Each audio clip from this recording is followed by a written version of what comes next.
What about him? Yo, how's everybody doing today?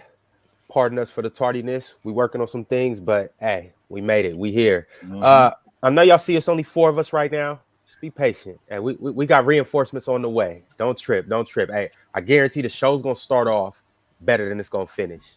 But right from the top, I know you guys see the title of the show, midseason power rankings. We will get into those. We will rank all 30 teams from the best all the way down to the worst. But before that, you also see the title, and it says Jokic's best season yet. So I just want to read off some things that Jokic is doing right now, and I want you guys to tell me how you feel about this, and if you think Jokic is still getting better, and if his season right now is better than his 2 MVP seasons prior to this.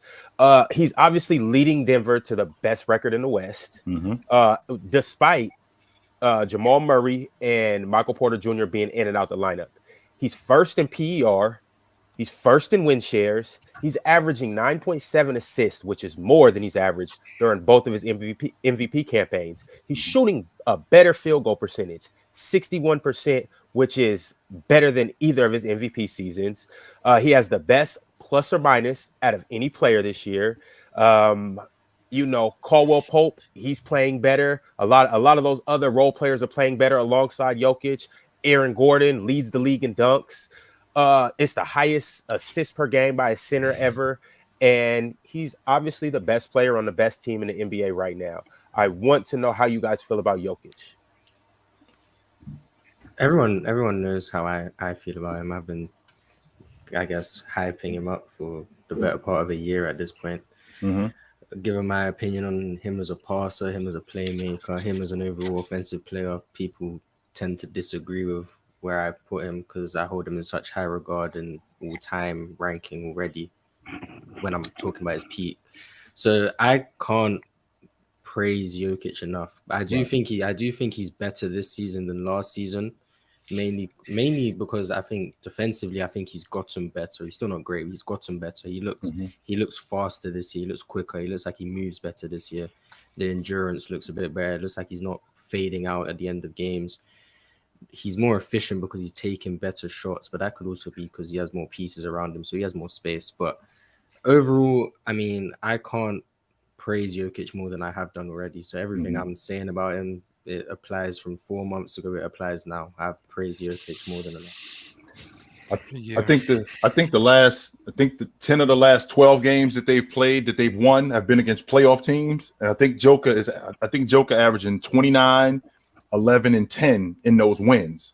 So with that being said, the league MVP, even though last season he was the 6th seed, that was an exception. The year before that, Denver was at the top of the league when he won the league MVP. Before Jamal Murray went down, they were at the top of the league before Jamal Murray went down. So they were on their way, even though they ended up as a 3rd seed, they were on their way to being a top 2 seed. They looked like they were on their way to doing that. And they look like they're getting right back to that. Joker's ability to pass the basketball, his ability to score the basketball, all of that stuff has been enhanced by the fact that Aaron Gordon has gotten himself in much better shape. Not only has he gotten himself in much better shape, he's become a better defender. Even with MPJ in and out of the lineup, Jamal Murray is getting his legs up under him. I think he's averaging 19 a game, 19 and 6 over his last 10 games. But that team is powered by Joker. Joker is the guy who, if all else fails, Joker is the guy who's going to bail them out. No doubt about that. Now, when you look at the better teams in the league, Boston,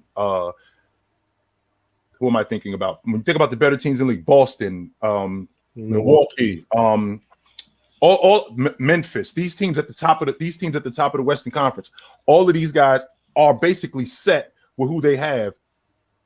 Denver has had a rotating. Denver's rotation hasn't really been solid up until this year, and now that it's been solid, Joker is just playing so much better than he has in the past. I had Giannis to start the season as the league MVP, and I still think he's the league MVP. But I would have no problem if they gave it to Joker for the 3rd straight year. I would have no problem because he's playing great right now. But you've been on record with voters fatigue and whatnot, saying that it's a good chance that you don't think he does. But do you think he's making it as compelling of a case as you could possibly make it to get to be a 3-time MVP. Bron, it's so difficult not to be, considering where they are. Like if they were in 6th or 7th place and he was doing this, then it'd be something completely different. Even if they were in like 4th or 5th place, it would be something completely different. Denver looks like the best team in the league right now. Not only do they look like the best team in the league, they've beaten some of the best teams in the league. Boston came out there and they straight handled them. Right? Not only did Boston come out there, they handled the Lakers last night, even though James didn't play, even though Anthony Davis didn't play. But the better teams that have been in the league, they've basically handled them. With Kawhi and with Paul George, I turned the game off. They were up by 40 at one point, right? So they were up by 40 at one point. I had to stop watching because I was out. So with that being said, they're making it very difficult not to give it to him, considering not only how he's playing, but the fact that they're winning. Ron, you got to remember, when you're talking about the league MVP, it's the most valuable player to his team's success. Mm-hmm. What Joker did last year, once again, that was an exception. What Russ did in 2016-17, that was an exception. The majority of league MVPs have been guys who are on teams that are, number one, hosting the playoff series, or they're winning and they're at the top of their league. So they're making it really difficult. Now, when you talk about voter fatigue, and I'm not going to take up too much time with this, when you talk about voter fatigue, the reason why I have a difficult time with it, Ron, is because I'm thinking to myself, voter fatigue is I'm not going to vote for you. Meanwhile, you got guys that are still finishing 2nd and 3rd in league MVP votes. So people are still voting for him. So in Joker's case, people are still voting for him, and he's just going to make it really difficult to keep that MVP out of his hands, considering not only how he's playing, but how his team is doing. Most definitely. I agree. And then even to go back to Marz's point earlier, he looks like he's in better shape. He looks like he's in better shape, and that's just a step up. I know, Marz, you've been on record saying that they can't give it to him again because he's two-peated. I hope they do. If he can sustain this, I hope that they can get that, what do y'all call it, voter fatigue. I hope they can just get that out the window because he's earning it. I mean, obviously, you got Luka, you got JT, you got Joel, you got Giannis, you got KD. There's a lot of guys that are worthy of the MVP. So it's gonna come down to who can sustain it the longest. And I see Jokic is in shape this year. It looks like.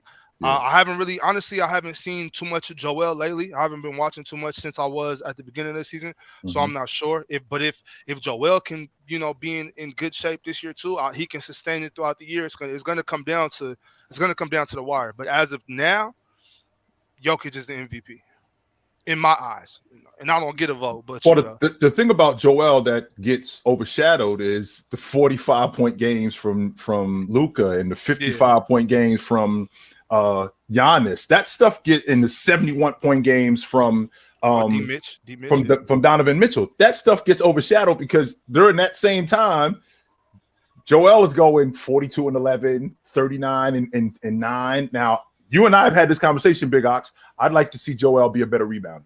I can't appreciate a guy that big, that dominant, who shouldn't be at least a 12-a-game rebound guy. Yeah.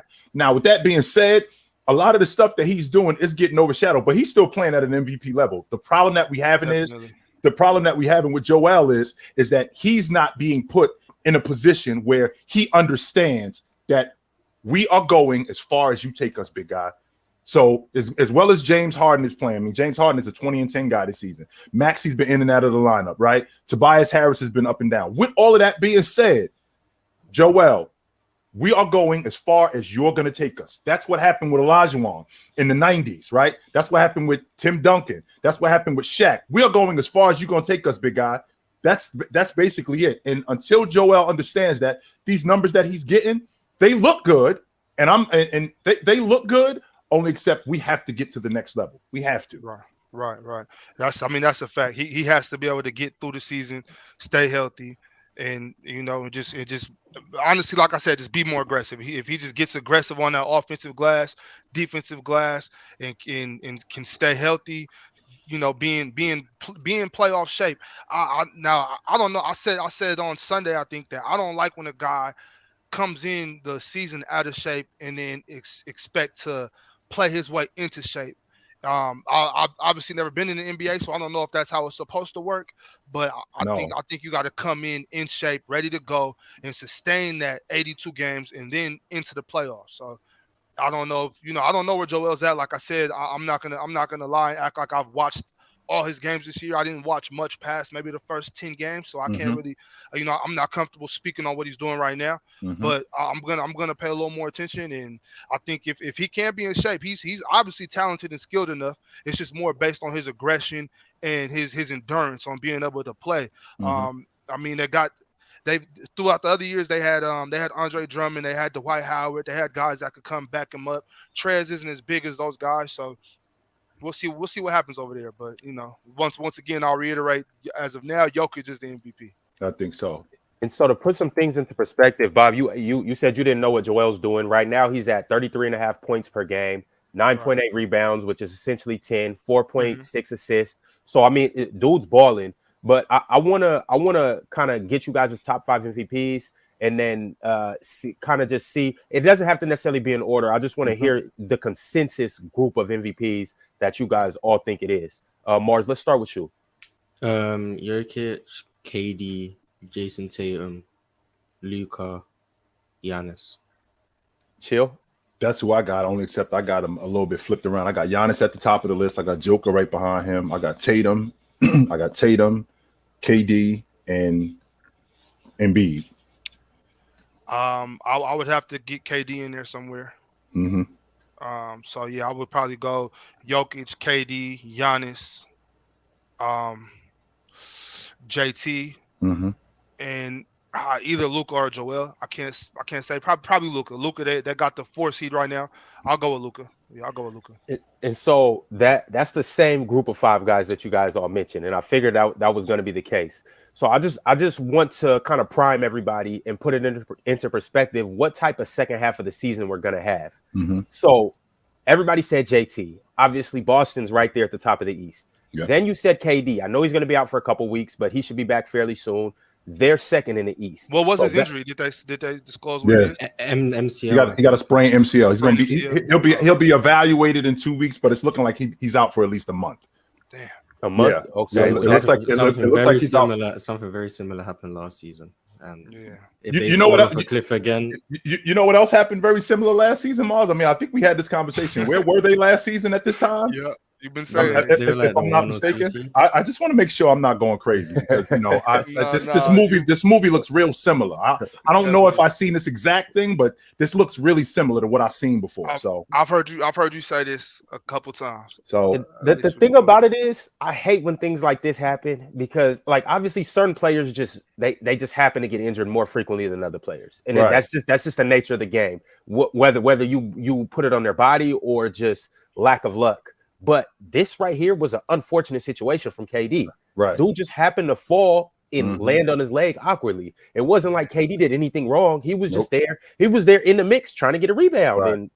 And Well, two problems that we have, Ron. The problem that I'm having is I'm not saying this because I'm wishing it on KD or anything like that. No, I'm going off the history that I've seen from these guys. KD sits out the 19-20 season because of the Achilles tendon, right? He sits out. Irv only gets 20 games and then he sits out for the rest of the season, plus the bubble. Then the next season, KD comes back. He basically plays 37. I think he missed 37 games or played 37 games that year because of a hamstring injury, right? And then we get to the playoffs and Kyrie Irving gets hurt and he breaks down. And then last year, they're at the top of the East again, and then he gets hurt again, which if we're having different injuries, then we could have a different conversation. It's worse when it's something that's reoccurring. So this MCL thing, it's something that's reoccurring. It was this year, then again, it was last year. And you don't heal up as fast as you do at 34 than you did at 24. So because this is something that's reoccurring,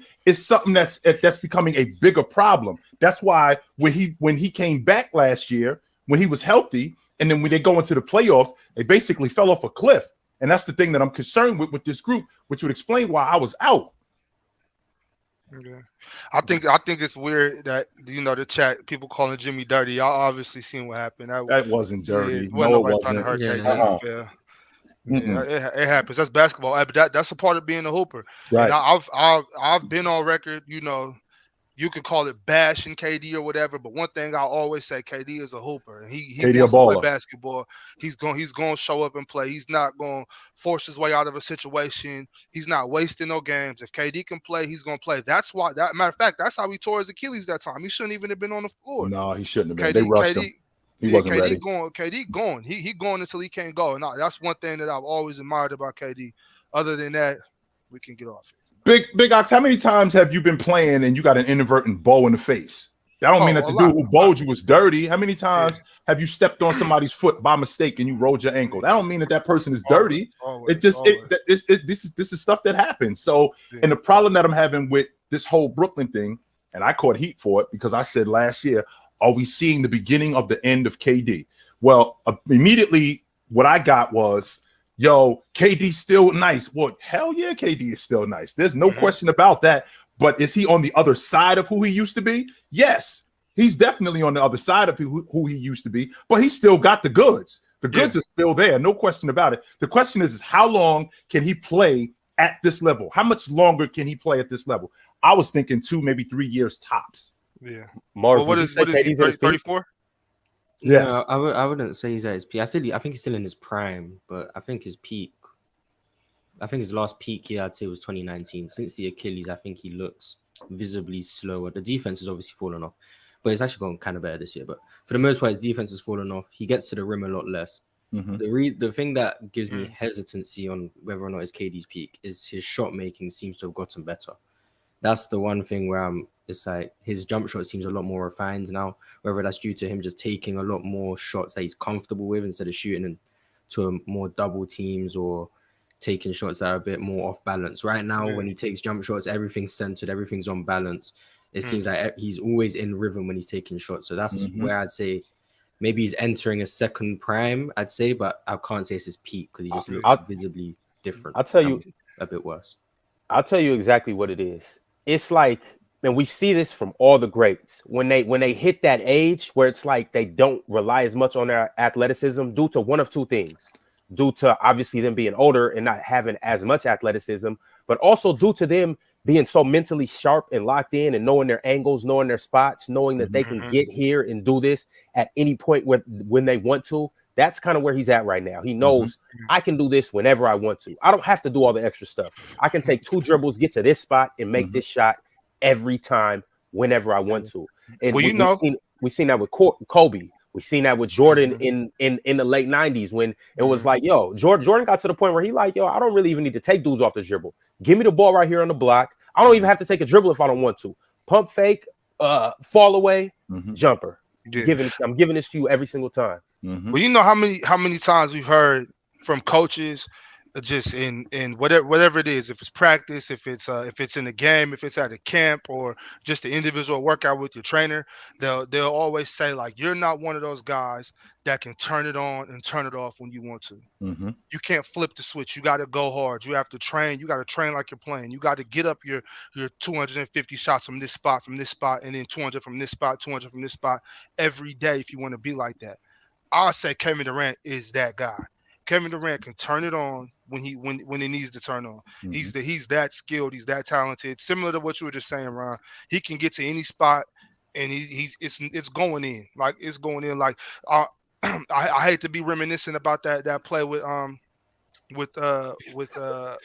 MJ, but y'all seen the play. Like I'm talking about that final play against the Jazz. He came off the baseline and stole the ball from Karl Malone.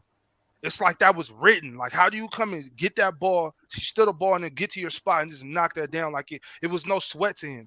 I think KD's at that level as well, where he just whatever he wants to happen is going to happen. It's kind of like, I don't know if what they call it, divine intervention. I don't know what they call it, but it's just one of those things. Like, no, I got that energy out here.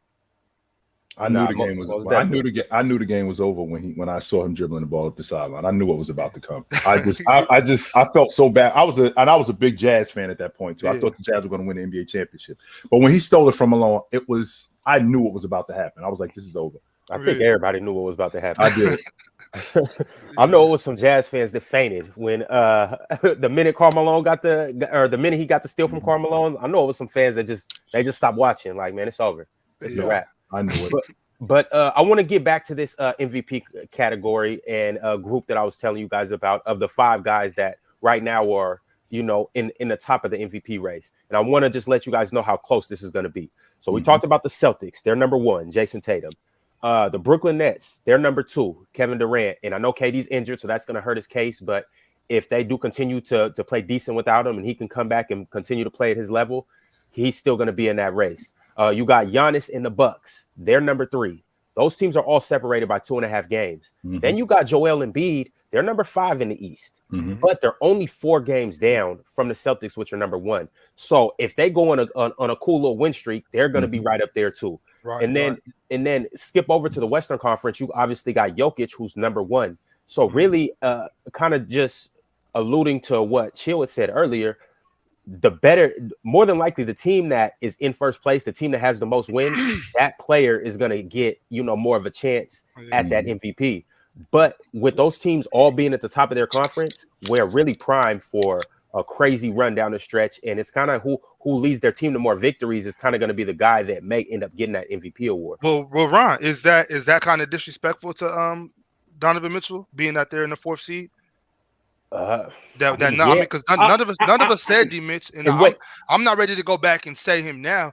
But just to advocate for him a little bit though, does he deserve a bid in there? I mean, they're the 4th seed. I think we lost him. We just lost you, Ox. Oh, my bad. Y'all got me. Yeah, we got you now. He put up 71. Yeah, they got the 4th seed. And I think maybe he deserves a bid in that top. That top is Joel. They're what, the 5th seed you said, Ron? 5th seed. I mean, the Cavs are ahead of them. Yeah, but you got to remember who we talking about when we talk about Donovan Mitchell. I mean, this was just 2 seasons ago. The Utah Jazz were in first place in the Western Conference. Donovan Mitchell, he led them in scoring. He was 2nd on the team in assists and 3rd in rebounding. He didn't make the All-NBA team. I've never seen that.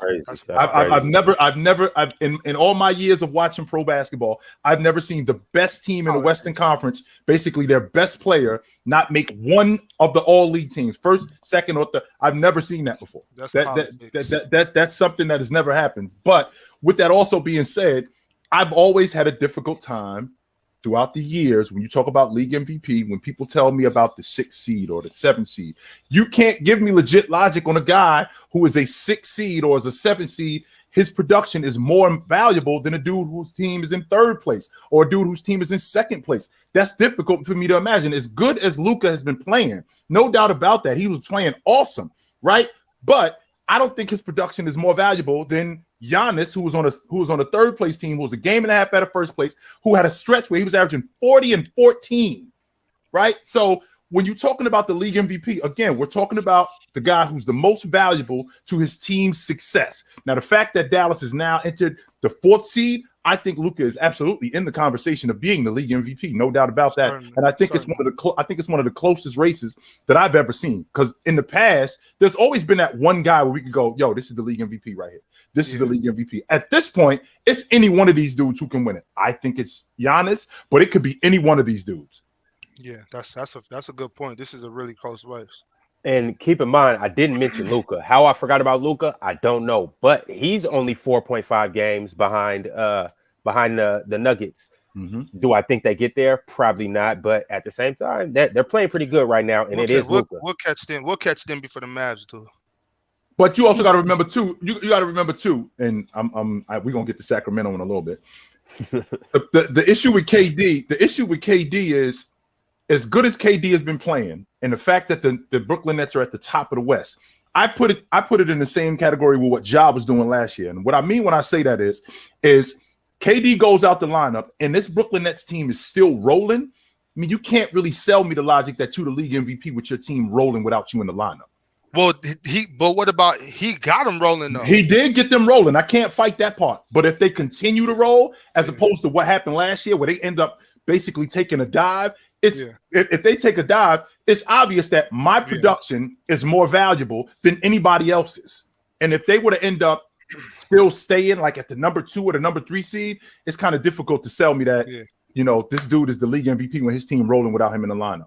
I can see that. But the thing about that too is early in the season, TJ Warren was still knocking the rust off. Yep. You got TJ, and a lot of cats sleep on TJ. I'm a big TJ advocate. I think TJ is severely underrated. So if he maybe knocked the rust off, and then now KG was doing his, or my bad, KD was doing his thing. Mhm. Now TJ's rolling. Right. If let's say, so what? How many games is that in 5 weeks? Let's call it 5 weeks. How many games is that? Like 15 to 17 games. So let's say let's call it 15. Yeah. If in those 15 games, if TJ can show up enough to where they win 8 of them, Kyrie go crazy, they win 8 or 9 of those. I don't know. I think KD still deserves some love. And I know it's weird to hear me advocating for KD, Right. but I think KD put on for his team, and I don't want to knock him, because if they keep winning, I don't want to knock KD for that. I think I think the issue that we also having is y'all think that I'm not a KD fan. I love KD. How you gonna fight a dude who been a top 3 player for a decade? You can't fight nobody like that. Well, I'm not a KD fan. I am a KD fan. I ain't gonna lie. I did Kevin Durant, one of the 5 best scorers that I've ever seen. Yeah, but with that also being said, when you get on this crew that you got on this crew for one specific reason and one specific reason only. You got on this crew to win it. So the stuff that KD is doing, right? The stuff that he is doing, it's not that I'm not impressed with it. I respect it every day, all day. But this is stuff that he's been doing for years. This isn't something that KD is super nice. KD been super nice. That's not if KD was here to compile stats and get numbers, which again, we got to make sure that we put this into context. If KD was here to get numbers and just compile stats, he could have stayed in Oklahoma City, right? He could have stayed in Golden State and did that, but he didn't. He came to Brooklyn because he was going to get numbers, and in addition to him getting numbers, they were going to win. That was the difference, and that's what I'm looking for with this crew. The stuff that KD is doing, it's not like I'm not like, wow, this is awesome, because I do think he's awesome. I just want you to finish the job, finish what you started when you came here. That's it. Just to go back. Now go ahead, Ron. But before I get into these super chats, I just kind of want to ask you a question. And Marz, I want to start with you too. I want to hear what you got to say about this. Do we not KD, or do we praise him if let's say they make it, they get in at the 3 seed, 4 seed. Seed don't necessarily matter. They get in, they run through the Eastern Conference, they make it to the championship, and they lose a hard-fought finals. I'm cool with that. He doesn't get swept. They just lose. They lose. Let's say they lose in 6 or 7. Mm-hmm. Do we big KD up for that, or does it not matter? He has to win a championship. I'm not. Well, me personally, I'm not holding KD's legacy in the balance whether or not he wins in Brooklyn. Mm-hmm. I do think he has to show up in the playoffs. He can't have a 2022 playoffs. That will hurt him exponentially. Mm-hmm.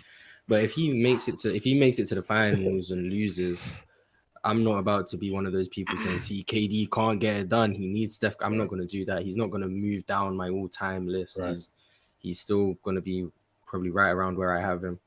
But for me, it's not about, okay, how do I say this without sounding dumb? It's not about winning a championship or losing a championship. It's about how well he plays individually. If he plays well, but they come up against Milwaukee and Milwaukee just play better and they lose, I don't hold that against KD. If he doesn't matter which round that is, Marz?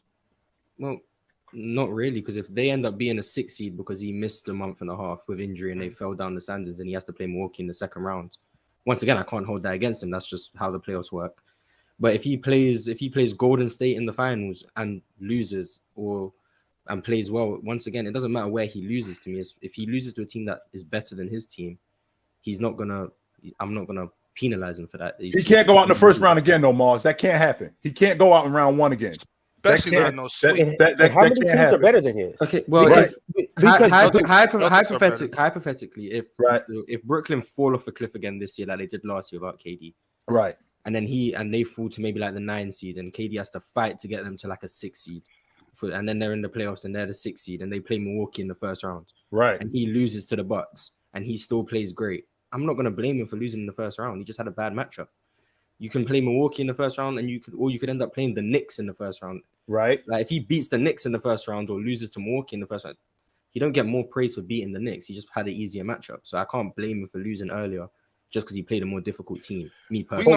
know that's what's the most more difficult team? I'm fans. Yeah, Yeah, I mean, fans are gonna criticize. you're being logical. You're being logical. I'm not gonna do that. You're being logical, but in the big scheme of things, if KD loses in the first round again, bro, it doesn't matter who he loses to. He's getting cooked, bro. Yes. And I'm gonna be one of the ones cooking him too. But hold on, here's what I'm trying to say though, because Marz is saying if he loses to a better team, well, the way that they're playing right now, I'm trying to figure out who's the much better team.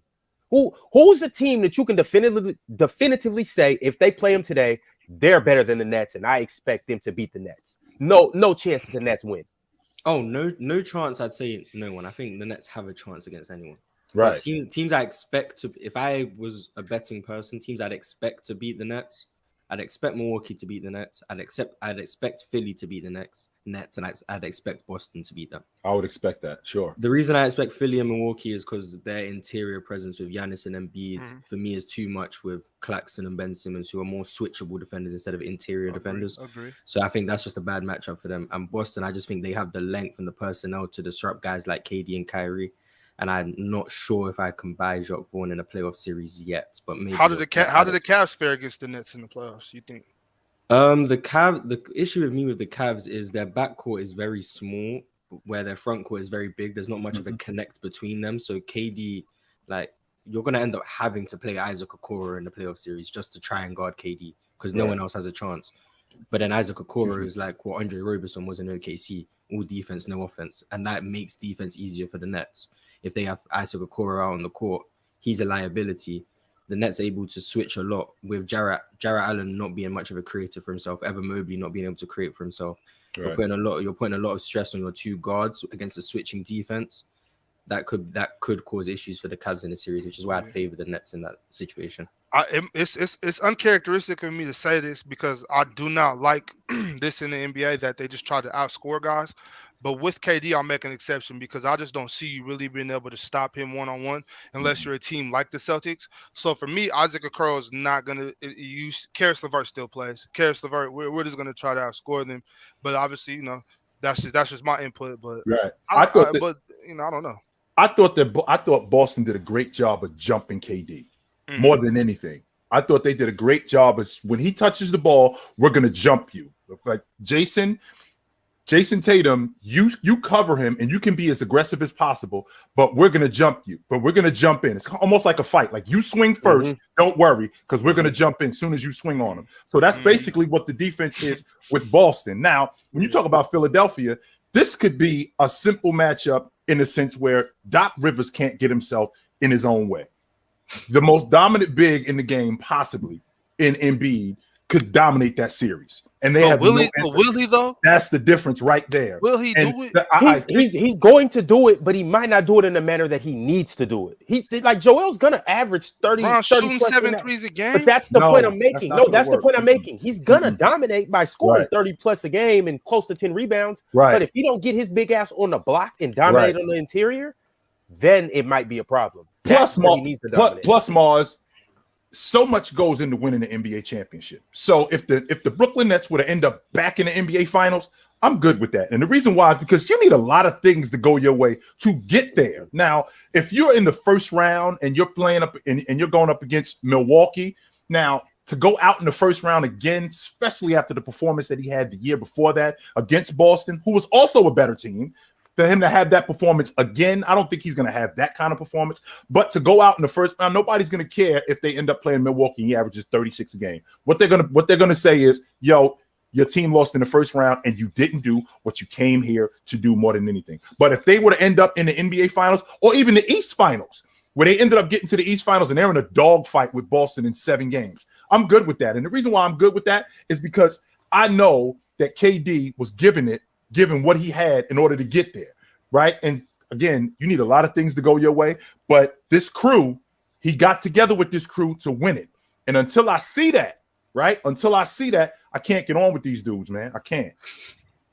All right, fellas. I'm gonna go ahead and jump into these super chats. Yeah. I haven't put nobody's super chat up on the screen because when I do, it covers up, some of our faces, and I don't want to do that. I can't do that for editing purposes, but once somebody else jumps in here, I'll be able to put y'all super chats on the screen. By the way, you see the title of the show says mid-season power rankings. We will get to that once another panelist, I won't say their name, jumps on the show. You guys brace yourself and stay prepared.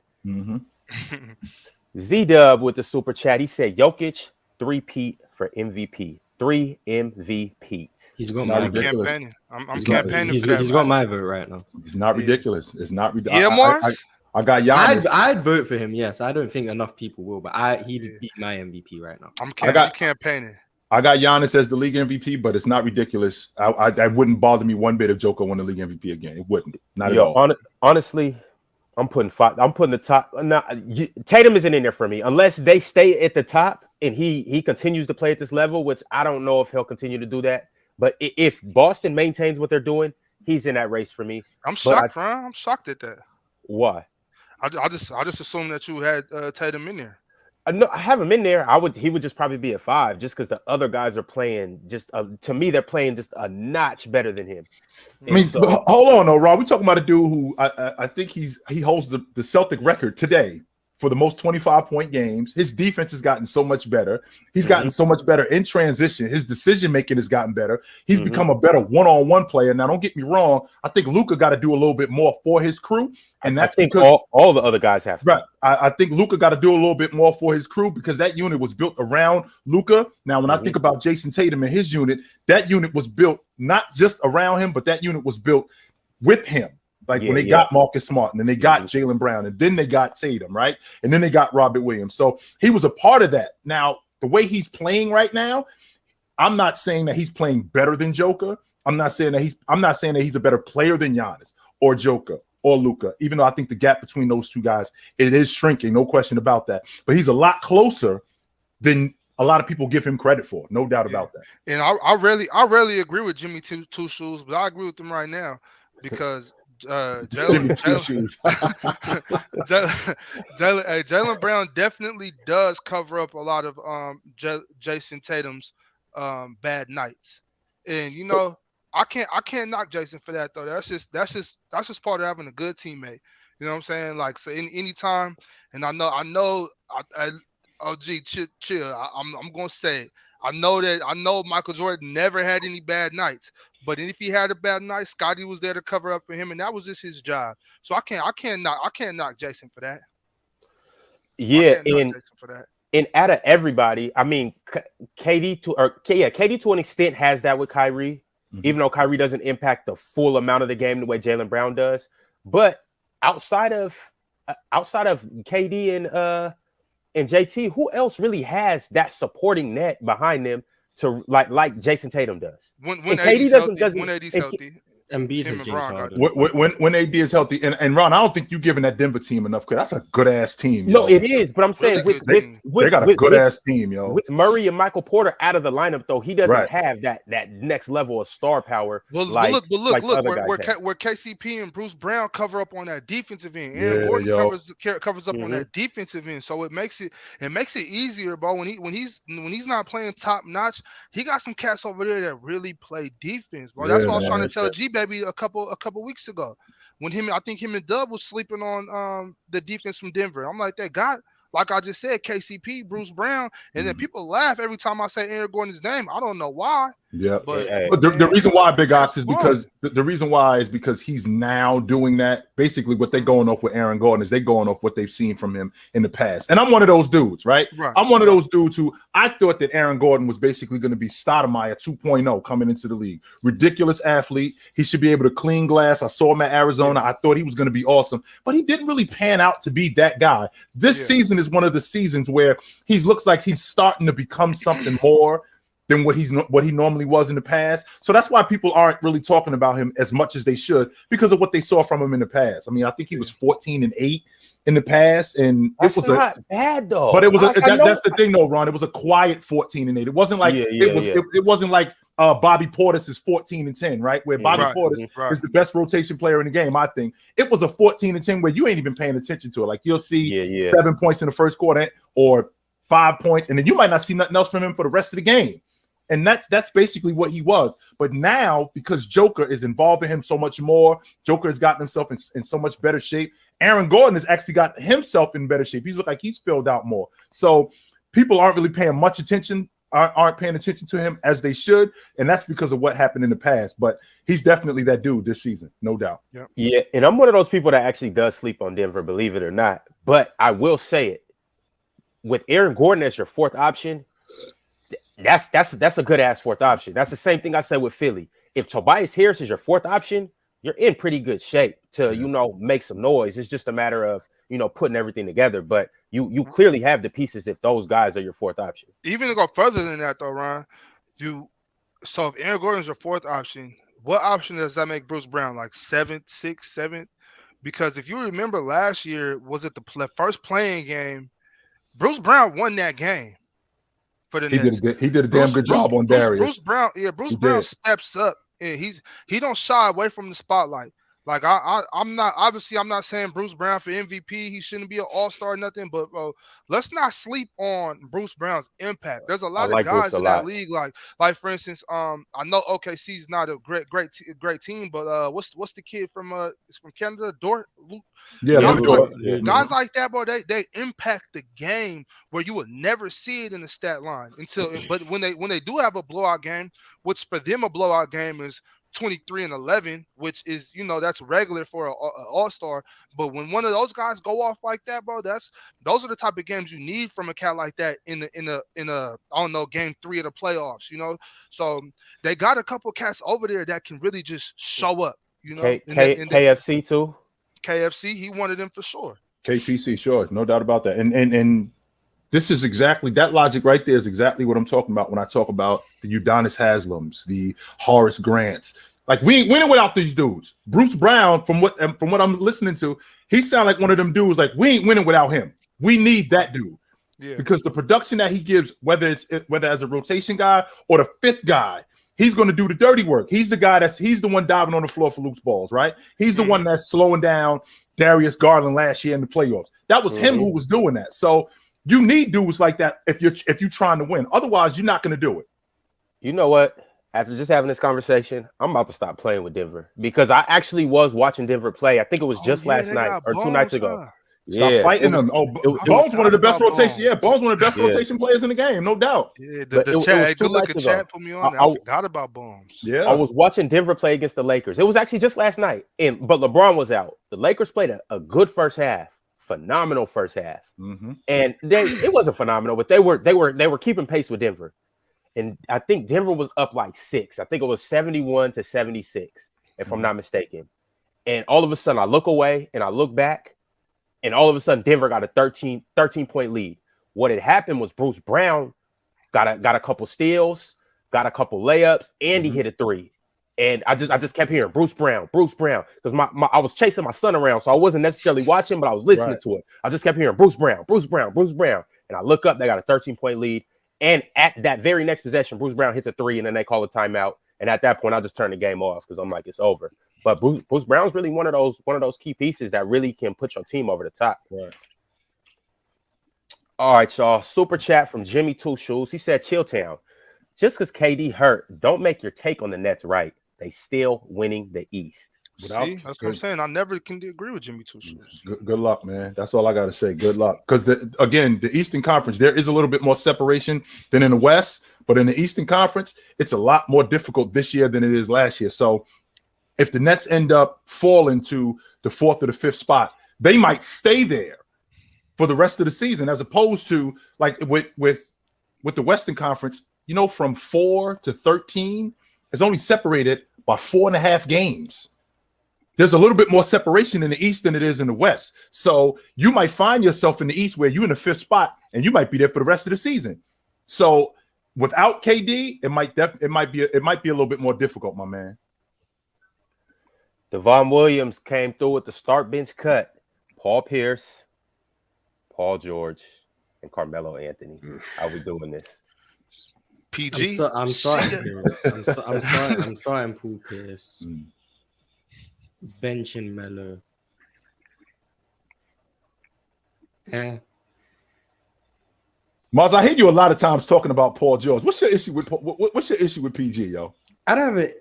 I was defending him against DeMar DeRozan. I don't have an issue with PG. I just think we were talking about Manu Ginobili. I think Manu Ginobili is better than Paul George, but I don't think that's disrespect to Paul George. I think Paul George if you want to compare him to players of like this era, I think he's one of the best. He's top 15, I guess. Like he's a great player. I just now the fact that he arguing him against people I think he's better than. That's it. Now the fact that he got hurt, I mean, that definitely slowed him down. And since that 19 season, right? Since that 19 season when he was first team All NBA and he was first team All Defense and playing at an MVP level, has he gotten back to that since then? I mean, I can't recall him getting back to that. I think that he was close to something like that. I think in 21, that was before Leonard got hurt in the playoffs. But I think he was close to that. But with that being said, I'm flipping it around, Marz, because if I put Carmelo Anthony on that Boston team with KG and Ray Allen, oof, and I'm putting Paul Pierce goes to the bench. I think starting Carmelo, Paul Pierce goes to the bench, and I'm cutting PG. Yeah, I think I'm cutting PG. So start Paul Pierce, bench Carmelo, cut Paul George. Yeah, I'm with that, Marz. I'm with that. Paul Pierce starts for sure. I think Paul Pierce is heavily underrated. I don't know why. Maybe it's because he's not fast or flashy or whatever. I don't know. You know who Paul Pierce is? Paul Pierce is that chick that's telling you she good looking and she's getting uglier and uglier every time she tell you that she's good looking. Yo, we already know how nice you are, Paul. You don't gotta keep telling us how nice you was, fam. We know. This ain't news. Yo. We know you made the All NBA team. We know that you was a Finals MVP, but you got to keep telling us how nice you are. What that's doing is that's just making us look at you in a different way. Like, was you really that nice? Well, wait a minute. Let's go back and take a look. You did this, or you never were first team. But chill. That's why a lot of people have a problem calling LeBron the GOAT. Right. And Bron, we know you like that, Bron. You don't got to tell nobody. I don't know if I can fight that. That part I don't know if I can fight. I don't know if I don't think I can argue that. I really can't. You know, because don't get me wrong, there is a time when, you know, to say, because he was feeling himself after they won it in 16 to be like, yo, I'm the rightfully best. So. And of course he was feeling himself. But I'm sure that there's plenty of people. I'm sure that there's plenty of all-time greats who, when the camera was off, was like, I'm the best to ever do it. I'm sure that. No doubt. I'm sure a lot of it has to do when he got on the podium and said, well, when I wake up tomorrow, I'm going to be LeBron James. You wake up, you say, I don't go back to your miserable lives. It's like, yo, Bron, you don't got to do that. You know, like, we know who you are. Yeah. You know, but I mean, hey, that doesn't take away from his ability. I ain't like it neither. I ain't gonna fight that. I don't even hold stuff like that against LeBron because look, listen. In all of history, sports in general, who gets more flack than Bron? Who got more flack than Bron during his run? And keep in mind, Bron's 20 years and still going. I don't think nobody has received as much backlash and hate as Bron has. Now, Miami, you brought that to yourself, brother. Mm-hmm. You completely brought that on yourself. But other than that, bro, I don't think Bron deserves as much hate as he gets. Which got me to thinking. You said that he took his talents to South Beach. Did we hear that somebody was taking their talents to the NBA? Didn't Kobe say that before he said that? Did he bite that off of Kobe? I don't know. I can't remember. I'm 100% confident that 96. 96. I'm 100% confident Kobe stood up on the podium and said, "I'm taking my talents to the NBA." So it sounded like when I heard that, I was like, I think I heard that somewhere before. And sure enough. That was Kobe in 96. Sure it was. All right, well, if you're going to bite off anybody, Kobe the man to bite off. Yeah, definitely. All right, y'all. Luis Santini came through with the super chat. He said they won't give Jokic a three-peat when they didn't give Bron a three-peat in 2010, 2011 when Rose won it. It's unfortunate, but it's the truth. Well, they could. Go ahead, Ox. I'm sorry. Just have something real quick to say. First of all, that was supposed to be Amari Stoudemire anyway, but I don't know about that. I mean, Stoudemire, I think he finished 10th that year. I mean, don't get me wrong. Behind it. You love Amari. I saw what the Knicks were doing, but I mean, you got to remember what happened with the Bulls that year. I mean, they were in first place.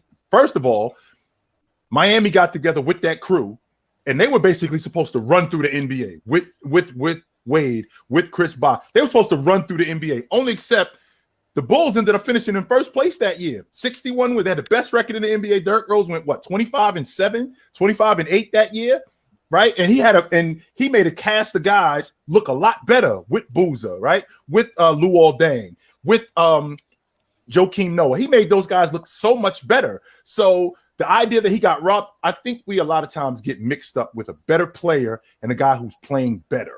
And at that time, I think Derrick Rose was playing a little bit better than James, and he did a little bit more for his crew than James did. I think that was the difference. And LeBron was hated at that time as well, considering he just left his hometown. That was team. a narrative. Yes, it was. So that was definitely a narrative. Jokic doesn't have that against him in terms of Jokic isn't hated by people generally, so they're not going to look for a reason to not give it to him. So kind of different situations, but if you think LeBron was robbed, is what it is. And on top of that, Marz, if you're looking at the way, and I know you're a Joker advocate. I'm not a Joker advocate, but I know you're a Joker advocate. But if you're looking at the way Joker is playing right now, and I think Giannis is the league MVP. But if you look at the way Joker is playing right now, if the season ended, it would be hard to keep it away from him. It would be really difficult to keep it away from him. And they're at the top of the Western Conference.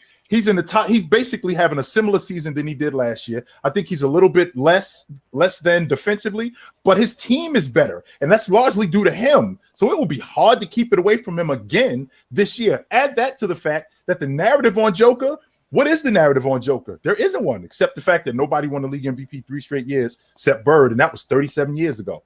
I mean, that was 35 years ago. So it'd be hard to keep it away from him if the season ended today. I do want to say, if he wins again a third straight and doesn't have a good playoff run, that's going to hurt him in the future a lot. If he goes down as the last person to win 3 straight MVPs and he doesn't ever make a finals, or he doesn't win a ring, or he keeps having these playoff deficiencies with his defense, he might go down in history as one of the most, I would say underrated, but one of the most underappreciated players if he never gets any sort of playoff success under his belt. So that could hurt him, because Steve Nash is suffering from similar fate where he doesn't have any rings, but he won back-to-back MVPs in a time where Kobe Bryant was at his peak. So those type of things could hurt him. Tim Duncan was at his peak too. Well, look though, if Jokic doesn't get it done, I'm gonna go ahead and just say that he's not on Karl Malone's level then, because Karl Malone had it rough, and he produced on the offensive end. He was as big and strong, and I don't think let's say we just hypothetically, of course, that's what we got to do sometimes. If you bring that Jazz team today, Jokic don't want to be on that floor with Karl Malone. So it's kind of like if Jokic don't win no rings, buddy, I'm gonna go ahead and just stop all the talk. I think we're done. Yeah, I think we're done. That's gonna be the separator. I'm not gonna hear where do you rank Joker all time? He's still got to check that winning box. Right. And he hasn't checked that winning box. And if he doesn't, it's going to be difficult. And he has to at least get there. It's for sure going to be interesting to see between Jokic, Luka. You still got Joel, JT. Giannis too right there. JT's a little younger than all those guys, but you can put him in that category. But out of the group of players that are in their like upper 20s, and haven't won anything, haven't even been to the championship, what are they going to do? And I know I said JT's younger and Luka's younger too, but Luka is just, he's one of those guys where he's obviously, a lot of people got him in their top 3. Mm-hmm. So it's just going to be interesting to see what they do in terms of checking those winning boxes and how much they win, because that obviously will factor in a lot into where they'll finish on a lot of people's all-time rankings. Ron, I tried not to say something. I hate to slow the show down.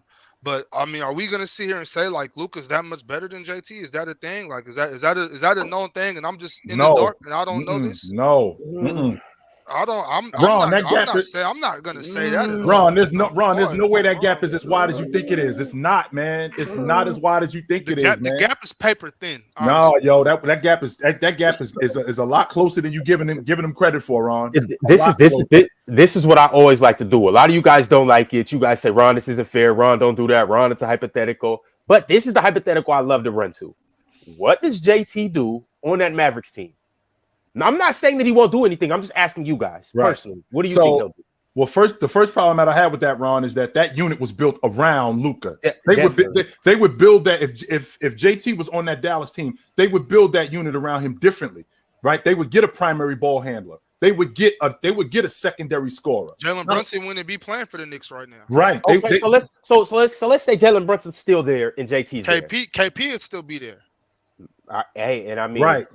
With that team right there, different. That's something completely different. With Porzingis and Jalen Brunson, I think that the Mavericks are actually better with JT than they would be with Luka.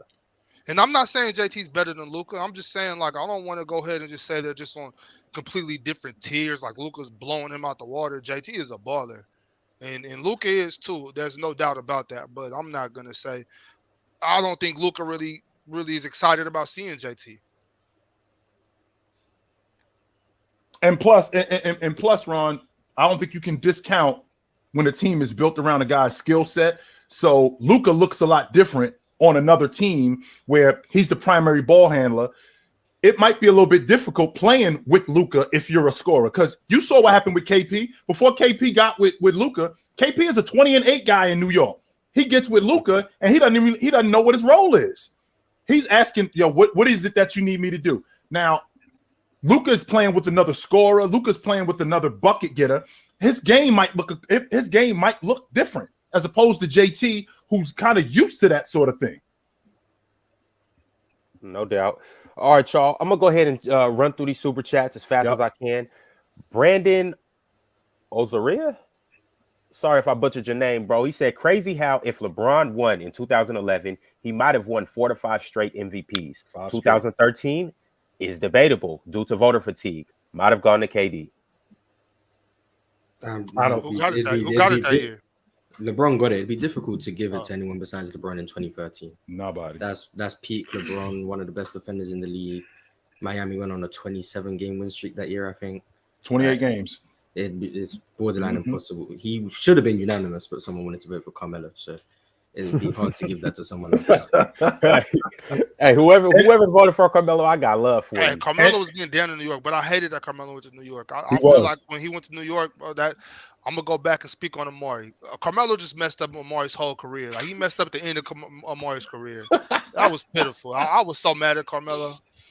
Well, again, you gotta remember too. I'm sorry to cut you off, Ron, but you gotta remember you gotta remember why he left Denver. Like they weren't that far away when he was in Denver when they went to the West Finals. But then they end up blowing the unit up, right? Yeah. Chauncey's gone. Marcus Camby is gone. Kenya Martin is gone. J.R. Smith is gone. They were trying to enter another rebuild of a prime Carmelo. No, we're not doing that. No, I don't want to be a part of that now. I think that what the Knicks had to give up to get Carmelo, I think that was a little much because I don't think that Knicks team was that far away. I really don't. I thought that with Gallo and with Felton and with Stoudemire, Chandler. No, I mean Wilson Chandler. Yeah. I don't think they were that far away, right? So the fact that they had to give up what they had to give up, I think that hampered them. But I mean, Stoudemire was doing what he was doing, but I can't fault Carmelo for leaving Denver. No. Yeah, no, not at all. Not at all.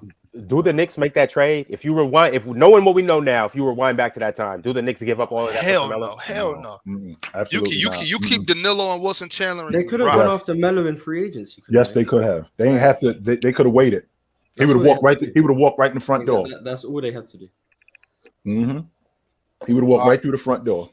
All right, fellas. Crazy when you put it that way.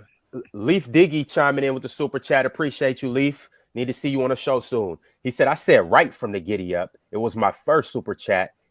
Joker is winning MVP for the last time. There's nothing else to talk about. There's some other guys, Leaf, no doubt about that. But again, if Joker would have won it, that wouldn't bother me at all. It wouldn't. Who would bother you? Chill, just ask a cool. Just out of that, like top 6, 7 guys. Is there any one of them that would win that you would be like maybe not disgruntled, but kind of like he shouldn't have got it. If Embiid won it over if Embiid won it over Giannis or Joker, I would be like, considering the success of their teams as opposed to what Embiid is doing, that would raise an eyebrow for me. Right. Boss Man Johnson chimed in with the super chat. He said, yet another season where KD and Steph are hurt. Dame has had issues. When are we going to start giving them the same energy as AD? Those players in the past 4 years have played less or the same amount as AD. Is that true? Is that a fact? Well, KD and Steph have both missed full seasons. So that kind of changes it up a little bit because they've missed a whole year where AD hasn't, so that's why they probably played less combined games. But I do give them all the same energy. I just don't give the AD energy that people want. I don't hate on him for getting hurt, so I don't hate on these guys for getting hurt. So I'm giving everyone the same energy. By the way, Steph is coming back tonight too. He's starting. Oh, by the for way, real? he's starting. Yeah. He's not just coming back. He's starting tonight. That's what's up. I didn't even know. Yeah, he's starting tonight. Plus, KD is in a different space than Anthony Davis. Anthony Davis has had a history of injury, and not just injury. He's had a history of crippling injuries. It's not like KD. It's not like AD has had an injury where he's rolled an ankle and he's out for 2 weeks. He's rolled an ankle. He's out for a month. Right? He's got a shoulder injury. He's out for 2 months. That's the history. He got a fever. That's who Anthony Davis is. Now I can't equate what Anthony Davis's injuries are with Kevin Durant, because we're talking about, number one, a much older guy who's on the other side of who he used to be. He's still great. I want to make sure that I'm clear on that. He's still great, but he's on the other side, which is why I said this before, Big Ox. I think we are seeing the beginning. I said this last year. I think we're seeing the beginning of the end of KD. He's starting to break down, right? But why am I seeing the beginning of the end of Anthony Davis, who is 28, 29? That's it. Yeah, I think he's at his age because he started getting hurt at like 26, 27. Is when you see a guy getting hurt like that so consistently at that age, you kind of worry about that. Hey yo, we got a special entrance from a special man. Tony Tone in the house at the Raptors game. All right, that's what's up. Tuning in live from the north. Sports_fluent. Yeah, this is absolute live right here. Yeah, we in the house, no doubt. Put Tone in the tight zoom. Here we go. It looks like Pascal, right? No. Yeah, that's him. That man's better than Zion right there. Hey, Fluent, ask him, is he better than Zion, so he can finally put this to a rest. He gonna say yeah, and he should too. He gonna say yeah, because he's not gonna lie. He knows. Who's better? Pascal better than Zion. I can't hear. I clearly can't hear the word before Zion. Pascal better than Zion. Of course, Pascal's better than Zion. Come on. Facts. No. Thank you. You heard the young fella. You heard the young fella. Hey, the young fella always coming with knowledge. You heard the young fella. Boy, he's gonna take your seat next show. Yeah, but all right, y'all. I'm gonna leave Fluent screen up. Y'all can get live footage from none other than the Raptors Arena up north. In the meantime, I'm gonna go ahead and jump into some more super chats. Brandon chimed in with another super chat. He said 2013 KD, 28 points per game, 8 rebounds, and 7 assists on 53% shooting, 41% from 3, and 90 from the free throw stripe. And 2014 MVP season, 32 points per game, 7 rebounds, and 5 assists are probably his top peaks. Right. Oh man, that's nasty. That's fantastic. Don't leave out the fact that James that year, I think he shot 56% from the floor that year, shot over 40% on the long ball, and I think he shot 75. I think that was his highest free throw percentage that year, where he shot almost 75%. And to Marz's point, they won 28 straight games. They were rolling, and the reason why KD won it in 2014 again, Oklahoma City was at the top of the Western Conference. They was rolling that year, so. I'm Russ games that year as well, and KD still kept them winning games. So that on top of that, yep. Z-Dub said, people telling me KD was going to catch the scoring title, but I keep telling people he's going to break down throughout the season and not play enough games. Wouldn't he need another 12,000 points? Well, I think he's on like 26 right now. Yeah, he's got 26,000, right? He's not getting 12,000. It's not happening. That's 12,000 just to catch Kareem. LeBron's about to get 40, 42. Right. I don't know what LeBron's about to do. So that's not happening. I think he meant the season scoring title. I don't think they're talking about the Kareem score. Even if that's true, I mean, Luka averaging 34 a game. And B's averaging 33. Right. I think Jayson Tatum is 6th in the league, and he averaging 31 a game or 30 a game. Excuse me for a second, fellas. Excuse me for a second. Yeah.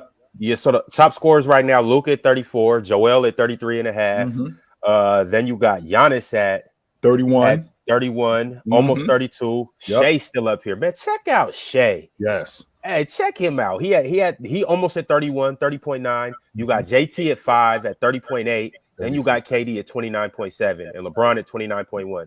Right. That's what we're looking at right now. Liam McLean chimed in with a super chat. He said D-Wade making LeBron James the guy in Miami was key to LBJ, to becoming LBJ of today. Well, if you think about it, Marz, if you go back and look at that 2011 finals, he looked so out of sorts. He looked very confused about what his job was, as opposed to when he was in Cleveland. He was more aggressive. He was going harder. And I thought that Dallas did a great job at attacking that, making him be what he was in Cleveland, knowing that he wasn't sure that he should be that in Miami. They were making him, if you come off this screen, shoot the basketball. If they get in the zone and they put him in the mid-range, if you're there, shoot the basketball. And he wasn't really sure he should be doing that. And it was Wade who said in the offseason after they won, because if they end up winning that series, by the way, Wade is the finals MVP. 100%. Wade is the finals MVP, no doubt about that. So in the offseason, it was Wade who told him that you got to be the guy. You have to be LeBron in order for us to have a chance to win this. And that just basically woke him up and got him back to who he was. I can agree with that. I do think LeBron just developed more as the years in Miami went by. But I do think D-Wade kind of telling LeBron. I think the reason, if I had to guess, I think the reason LeBron was, I guess, do I say deferring? I guess the reason he was more hesitant is D-Wade had been there. He'd done it. 06, he'd done it. LeBron had already been there, but he couldn't get it done. So I guess he's thinking at that point, do I lean more on the guy who's been here and done it? Right. And I just compliment him. But look, maybe he didn't think that through fully, and he didn't understand that he needs to be more of a threat himself, and D-Wade can just play off of that. Because D-Wade, even in Miami, I'm not going to say Shaq was better than him, especially in 06, but that Miami Heat team still ran a lot through Shaq, and D-Wade was able to attack off of what Shaq was able to bring, his defensive attention. D-Wade still, even in those years, I'd say he was still very good complementary piece. He was just still the best player on the team, but he plays off of other people a lot better than I think LeBron James did at that point, and he was just trying to be something he wasn't, and Miami suffered from it. Shaq, the offense ran through Shaq when he got there. Even though Dwayne Wade was in his third season, the offense ran through him, and it definitely enhanced Dwayne Wade's game because it still was a big man game, and Shaq was still down at that point. Now, with James in Miami, I think I was watching game 4 earlier today. I'm watching game 4, and I'm watching how passive James is. I'm watching how Rick Carlisle is putting James in situations where he's making him be that one-man game, and it's just not happening because it looks like James was thinking, well, should I do this? Should I not do this? And it was completely screwing him up. I thought that Rick Carlisle did a great job in throwing different schemes at him and putting him in different spaces where he could be, where you can make him be LeBron James, but not in addition to making him be LeBron James, making those other guys basically defer to him and throwing them off. And I think that Rick Carlisle did a great job in screwing up LeBron James in that aspect, no doubt. What's going on, Dub? Hello, world. Dub C in the house. What's good, Chill? What's good, Marz? What's Dub good, C Bobby? in the house. How y'all feeling today? I caught a little bit of a panel. I heard some lies about Luka Doncic. See, this is why I'm here. This is why typical Dub fashion, coming straight out swinging. I like it. Listen, bro, and that's the thing where you guys. This is the thing. Listen. I'm a little bit faded right now, so you know this. Pass that. You feel me? You're gonna reach as hard. You're gonna throw your shoulder out. Stretch first. Listen, yeah, but that's the thing that, listen, everybody watching right now, this is the energy you got to have with Open Gym or Fluent and Chill. When you guys pull up, bro, be ready for action. Bring the action, bro. This is what we want. It's what we live for. I have a problem with Bobby and Chilltown, what they said about Luka Doncic. I'm not wasting time. I got to address this. Get to it. So, y'all, I heard, oh, my God. I heard Kristaps Porzingis. Oh, my God. You use Kristaps Porzingis as a point of him not knowing how to play with Luka Doncic, how he was a 20-9 guy on the New York Knicks. 20-8, but he was the same exact guy on the Dallas Mavericks as well. But he still was that guy who was trying to figure out what he was doing in that offense. Add that to the fact that he was playing with a better distributor, and he should have been better than what he was in New York because he didn't have nobody that was in New York that was good as Luka. So he should have been better with the Dallas. So shouldn't we hold KP for accountability for that and not Luka Doncic, because what KP has shown me for his career is the fact that he knows how to be good in a bad situation, but in a good situation, he really doesn't know how to fit into that. Well, So that's what he's shown us. What are you talking no, about? that's not the same. What you're saying is if somebody shows you that they're strong and they're tough, that you should put them through hell. What are you talking about? That's not what I said. Well, first of all, dog. First of all, dog. You don't put somebody through hell just because they're tough, dog. That's not what I said, though. Well, first of all, Dub, in New York, that unit, I mean, they got him as a lottery pick, and they built that unit around him, right? So before he tore his knee up, they were on their way to doing something. Now, when he gets to Dallas, he's used to being the man. So now he gets with Luka. Now the idea is, oh, how am I supposed to play off this guy? Because I never played with nobody like this. Right? I never played with nobody like this. I never played with a distributor, a playmaker like this. So what is it that you want me to do? So it's almost like he was bumping into other guys and he seemed unsure about his role on that team. And nobody would really give him a definitive answer on what it is we need you to do and where we need you to play. Not Luka, I'm sorry. KP Porzingis he's a pick and pop guy. He was a real good transition player. He was one of the better rebounders too, right? So because of all of those things, he was still trying to figure out, all right, well, what is it that you want me to do? Do you want me to do these things? Do you want me to get out of Luka's way? Do you want me to play off of him? Do you want to run the offense through me? So it looked like it was something that was doubling over with him. That's why he couldn't really. It just didn't work with Luka. But this is my point. This is my point. This is my point with KP. Hold on. I gotta address Chilltown. Hold up, Bobby. I gotta address Chilltown because he's saying like Luka. I mean, KP's better years was when he was on the Dallas Mavericks, apart from the New York Knicks. Like though his better years was on that Dallas Mavericks team, right? I think the best years he's had is probably these past 2 seasons when he's been on the Washington Wizards, which is fine. But the unit that they tried to build around KP. Even that wasn't working for KP and his game. And he had his most successful, he was 20-9 in that time, 28 in that guy. So he was his most successful with Luka Doncic. So I'm not getting with the logic of, the New York Knicks was just a better situation than him. If the Dallas Mavericks, he was performing better on that team than the New York Knicks. I just can't get with that. I'm not saying we saw the playoffs. That's why everyone's saying this. So that's based on the regular season. It's based on the playoff. It's based on the playoffs, right? And that's where I'm like, okay, I could work with you guys in a bit where Luka could have had a hand in that, but I'm looking at Rick Carlisle as a coach. I'm looking at KP and his aggressiveness as well in some of those playoff series because there was times where KP just looked out of it. Is that because of Luka? Is that because of Rick Carlisle? Maybe it's a little bit of everything. You feel me? And I just can't put all this blame on Luka Doncic and not hold KP accountability for what he did and showed me in that playoff series. And Rick Carlisle, there's a reason why they got rid of him because he wasn't working. And he wasn't working with Luka. That was the problem. That was the biggest problem. He wasn't working with Luka. It wasn't like what he wasn't doing wasn't working because they were in the playoffs. And if you remember, Dub, if KP doesn't get hurt, they beat that Clipper team. They beat the Clippers. True. If he doesn't get hurt, I think they beat the Clippers. So it was obviously it was working. Now the problem with Luka and Rick Carlisle. Rick Carlisle is an old school dude, right? And because he was an old school dude, he was used to handling things that way. And it just wasn't working with Luka. Luka was walking around and just doing whatever he wanted, saying whatever he wanted, playing however he wanted. It looked like it was almost like when Rondo was there.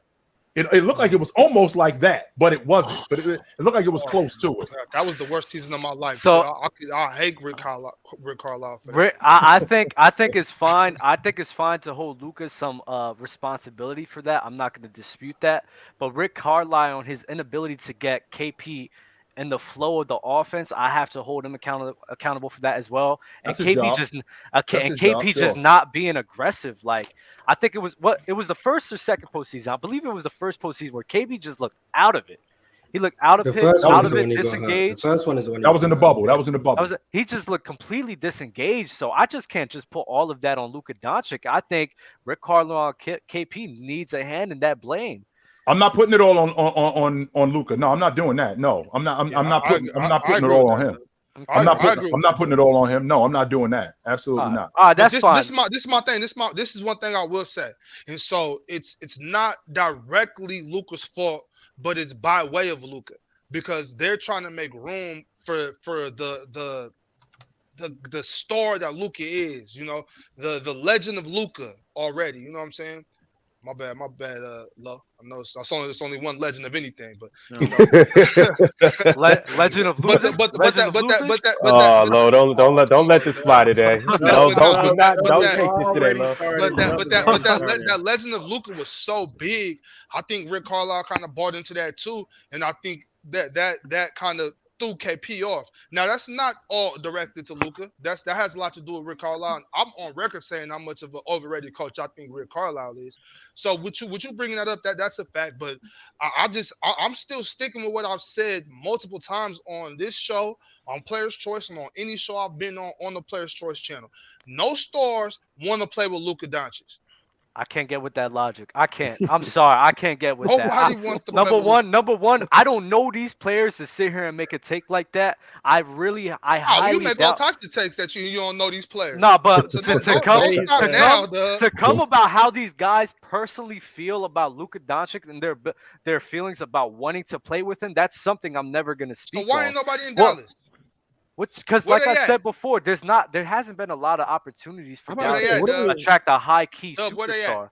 There hasn't been an opportunity yet to attract a high key superstar.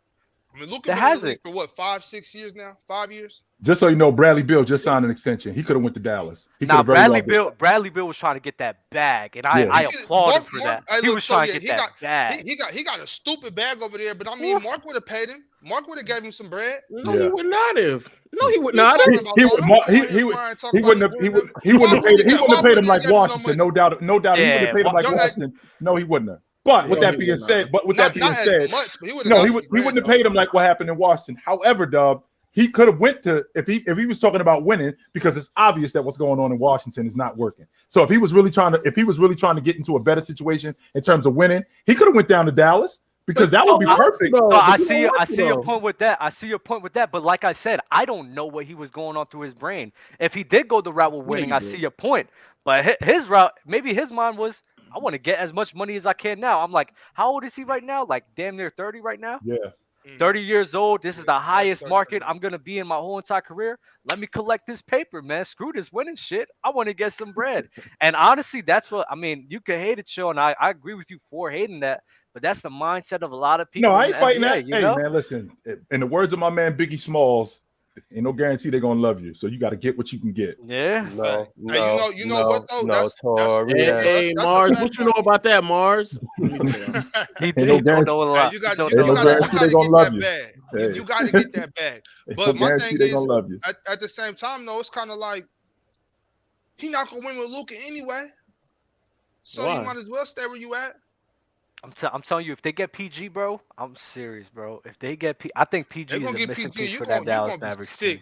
Yo, I'm telling you, PG and Luka would be. What does PG bring to that unit? He brings them another scorer, no doubt. No doubt. Defense as well. No doubt. He brings them a better scorer. He brings them. PG, which PG are we talking about here, Pete?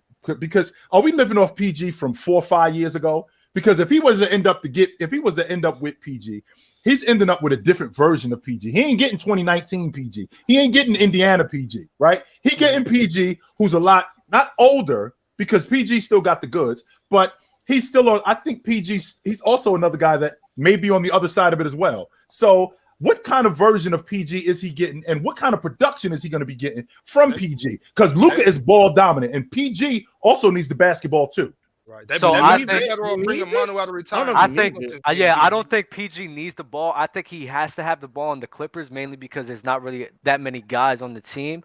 But PG had some of his best years with Russell Westbrook, a guy who was ball dominant. He played off of that very well. That 1 year, dog. That was it. That one year season. Well, what do you mean by there's not that many guys on the Clippers? So the Clippers don't got one of the deepest rosters in the NBA? No, but that's first of all. They don't have enough playmakers. They don't have that many. Yeah, and PG. What do you mean by playmakers? Somebody who handles the ball and creates advantages for their teammates. John Wall. So my whole look, why you laughing? That goofy shit. That's that goofy shit I be talking about. Right, see? That goofy shit I be talking Big Ox, I know Big Ox. I already know where you're going with that. Why are you fighting that? Why are you fighting that? Reggie Jackson, right? John Wall. Kawhi Leonard. So what are we talking about, Lo? And the first thing that Lo was going to do, and I'm not a Clipper advocate.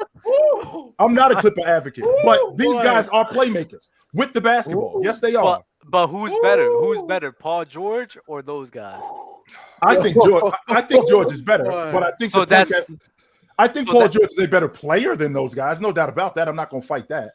That part I will not fight. But that's the point. As a coach of a team, you're gonna want your best playmaker, your best passer of the team to be handling the majority of those responsibilities. So with Luka Doncic being on the Mavericks and PG to play off of guy, he doesn't have those responsibilities on himself. I think he can play off of that very well, offer great defense and a secondary scoring option to that team. I think he could be perfect in that scenario for the Dallas Mavericks, in my opinion. Reggie Jackson and John Wall, I'm sorry, and I love John Wall. I love John Wall, but they're not moving. Yeah, John Wall's not a playmaker. You're right. I'm sorry. John Wall is a playmaker. He's not one. We said which one is better. Which one is better? Which one is better? Which one is better? Then Paul George? John Wall or Paul George as a playmaker? Yes. Of course, it's Paul George right now. Wait. I strongly disagree with that. Don't do this, Bron. As of right now, as a facilitator or a playmaker? I never said the word facilitator. You just bringing up words now. I said playmaker. You said playmaker. What's the difference? Facilitating and playmaking, they go kind of hand in hand. What's the difference? So why even say the difference then if they go hand in hand? How are you saying that there's not a difference though? What's the difference between playmaking and facilitating? Facilitating is just passing. Playmaking is creating advantages for your teammates. John Wall, due to his inabilities to shoot, there's just advantages that he's not going to be able to create. Getting to the rim, beating up on big guys, getting big guys in fouls. Mute my mic. I don't know if you're getting big guys in foul trouble if you only get into the line 3 times a game. I don't know if you're doing that either. But hey, man. Hey, with that being said, though, too, I don't think John Wall's getting as much play as he should be getting. I think if Reggie Jackson wasn't there and John Wall was to be able to start and play 30 minutes a night, I think we would be seeing a lot more from John Wall, and we'd be holding him up. We'll see a lot more. You're right. We'll see a lot more of that, boy. We'll see a lot more of John Wall. All right. See a lot more bricks, boy. John Wall's not trash, though. Let's not do that. That's what it sounds like. So clean that up, Flo. Clean that up, Flo, because that's what you're making a lot more bricks. We mean a lot more bricks. Like this dude is garbage. Because he's not garbage. That's what you're making it sound like. He was getting a lot of PT and a lot of burn early on in the year, and it really didn't translate so much. So I don't know what y'all talking about. Well, you're just looking at the numbers like you always do. And no, I watched it, and I was actually very disappointed. I was like, oh man, he can't. Everybody knows he's getting to the basket. He's not generating as many advantages. Fair enough, he got hurt. So I mean, like, I'm not sitting here saying that it's his fault, but the reality is that he's just not as fast and athletic as he once was, and because he relies on his athleticism, if that's gone, everybody knows he's trying to get to the basket. That's it. Period. Yo, is everybody ready for me to bring Ticket in here? But before I do that, I want you guys to see this. We have our midseason power rankings that we are about to get into right now. We're going to rank the teams from top to bottom. Chat, I'm bringing Ticket in, and I need you guys to give me an order on where. What the hell you talking about, Lou? Paul George a better playmaker than John Wall. Talking some bullshit. Nah, I look at the games, not assists. So stop watching them stats, man. Get off them fucking stats. I just said I watch the games, not assists. Yeah, that basketball reference ain't good for you. I just said I watch the games, not assists. Yeah, I heard what you said, bro. I without a doubt probably watch more Clipper games than you, so I don't know what you're talking about. Yeah, just get off that basketball reference, fam. It's not good for you. Hey man. Hey, watch y'all the can game. be mad as y'all want in the comment section. If you watch wrestling, I'm the nation of domination, fool. Y'all gonna hate me, but guess what? At the end of the day, you're gonna love me at the end of the day. Because remember, when it got good, they started loving the bad guy. Remember that, Doug? Remember how they used to hate the bad guy? Hey, listen, I hated the bad guy for a minute, man. When they turned around, they loved the bad guy later on. They appreciate the bad guy later on. Yeah. Chill Town, what's up, baby? What's up, Chill Town? TICKETtv in his house. That's what I'm talking about right here. Pick your head up, boy. Pick your head up when daddy's talking. Bob, what's good? You don't have to be what's doing good? Be that. quiet, dog. Stop trying to back him up, dog. You don't have to be saying daddy. You don't have to be saying daddy. Come on, Ticket. Come on, man. Pick that head up, daddy. Come on, bro. Have y'all accepted the fact that Jokic is top 10 passer? Y'all accept that yet or no? All time? I'm not finna do this shit again. Oh, I can't do that. I can't do this shit. I can't. Hey, Big Ox, I'm sorry. I say Big Ox, I'm sorry, B. I mean, the last time we was on here, and I got all mashugana because I had to listen to Low asked me a question, which I want to clean it up right now. He asked me if John Stockton is a top 2 passer all time, and I got all screwed up because I'm still stuck on the fact that he's telling me that Joker is a better passer than John Stockton. So I'm all over the place. Mm-hmm. But to answer your question, yes, John Stockton is a top 2 passer all time. That's what I'm standing on that. I'm too young to have a heart attack. I'm too young to have a heart attack. I'm standing on that. Hold up right quick. I don't want to stop the debate. You guys keep it going. Yo, chat, I need an order from everybody up here on who's going first, second, third, fourth, fifth, and sixth on this midseason power ranking. You guys give me an order and we'll start this up. But go ahead on Jokic being a better passer than John Stockton. We don't need to get into that, bro. That's nonsense. Even if you don't want to agree with it, I asked Jokic a top 10 passer. That's all I asked. No, that's I'm saying right now what I asked. I asked right now. Like in the NBA? No, today? Ron, you said all time. It's not even a question all time. No. But today, yeah, for sure. Ron, what you mean who going first? What you mean the order of the people up here? Yeah. Well, then let me set it off, because number 1 is the Greek Freak. Oh, these players are team. No, this is team. It's teams. Oh, that's what I thought. Oh, okay. I'm about to say. Jimmy, shoes. Yo, Jimmy, what's up with that? I'm not with the man. I'm not with the Stockton, bro. I'm sorry, bro.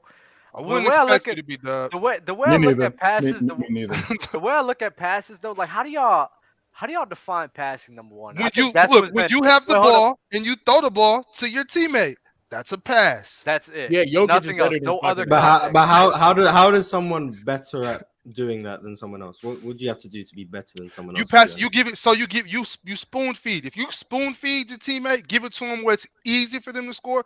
You don't get more credit for giving the ball to somebody in a difficult position to score. That makes you a bad passer. You like John Stockton. I'm confused.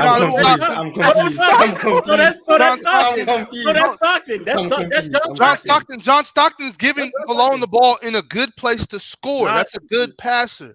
No. Well, look, I understand. If you ain't never been in a pick and roll, you don't understand. So I wouldn't expect you to. I've watched several of it.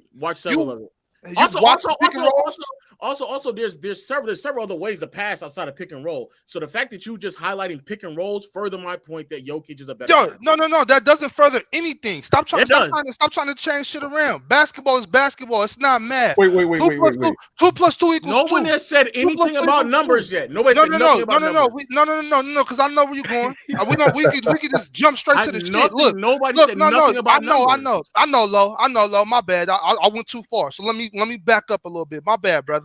So check it out. 2 + 2 = 4, right? That's correct. Not the same thing with basketball. Everything isn't the same, bro. It's not just like it's not what you think it is, bro. Basketball is there's more to it, bro. So what do you think that I think it is? What do you think that hey, look, I can't relate to that shit. I don't know what the fuck you're talking about. Basketball is simple, bro. If I go to pick and roll and I give my man the ball right here. If I get a ball to my man on the block, if I'm spoon feeding him, that's a good pass, bro. I don't have to. But y'all have knocked John Stockton time and time again because y'all say, oh well, he's giving the ball to Karl Malone in the pick and roll. He's not a good passer. That is a good pass. No one said Stockton's not a good passer. Not today. Not today. No one has said he's not a good passer. No one ever has said. No one has ever said that. Yes. You didn't say he wasn't a good passer, but you knocked him for giving the ball to Karl Malone in the pick and roll. I've never said that either. I just said he's not. Never said it. I never said that either. You're just saying things. The point. I'm just saying this. So y'all never knocked John Stockton. So you're saying right now that y'all never knocked John Stockton for giving the ball to Karl Malone in the pick and roll. Y'all never knocked him for that. I've knocked John Stockton for not creating the best. Okay, what about you, Lo? You never knocked him for that? Same thing. You never knocked him for that? I knocked John Stockton for not being able to consistently generate better advantages for his teammates. What better advantage do you get in a pick and roll to Karl Malone? What are you talking I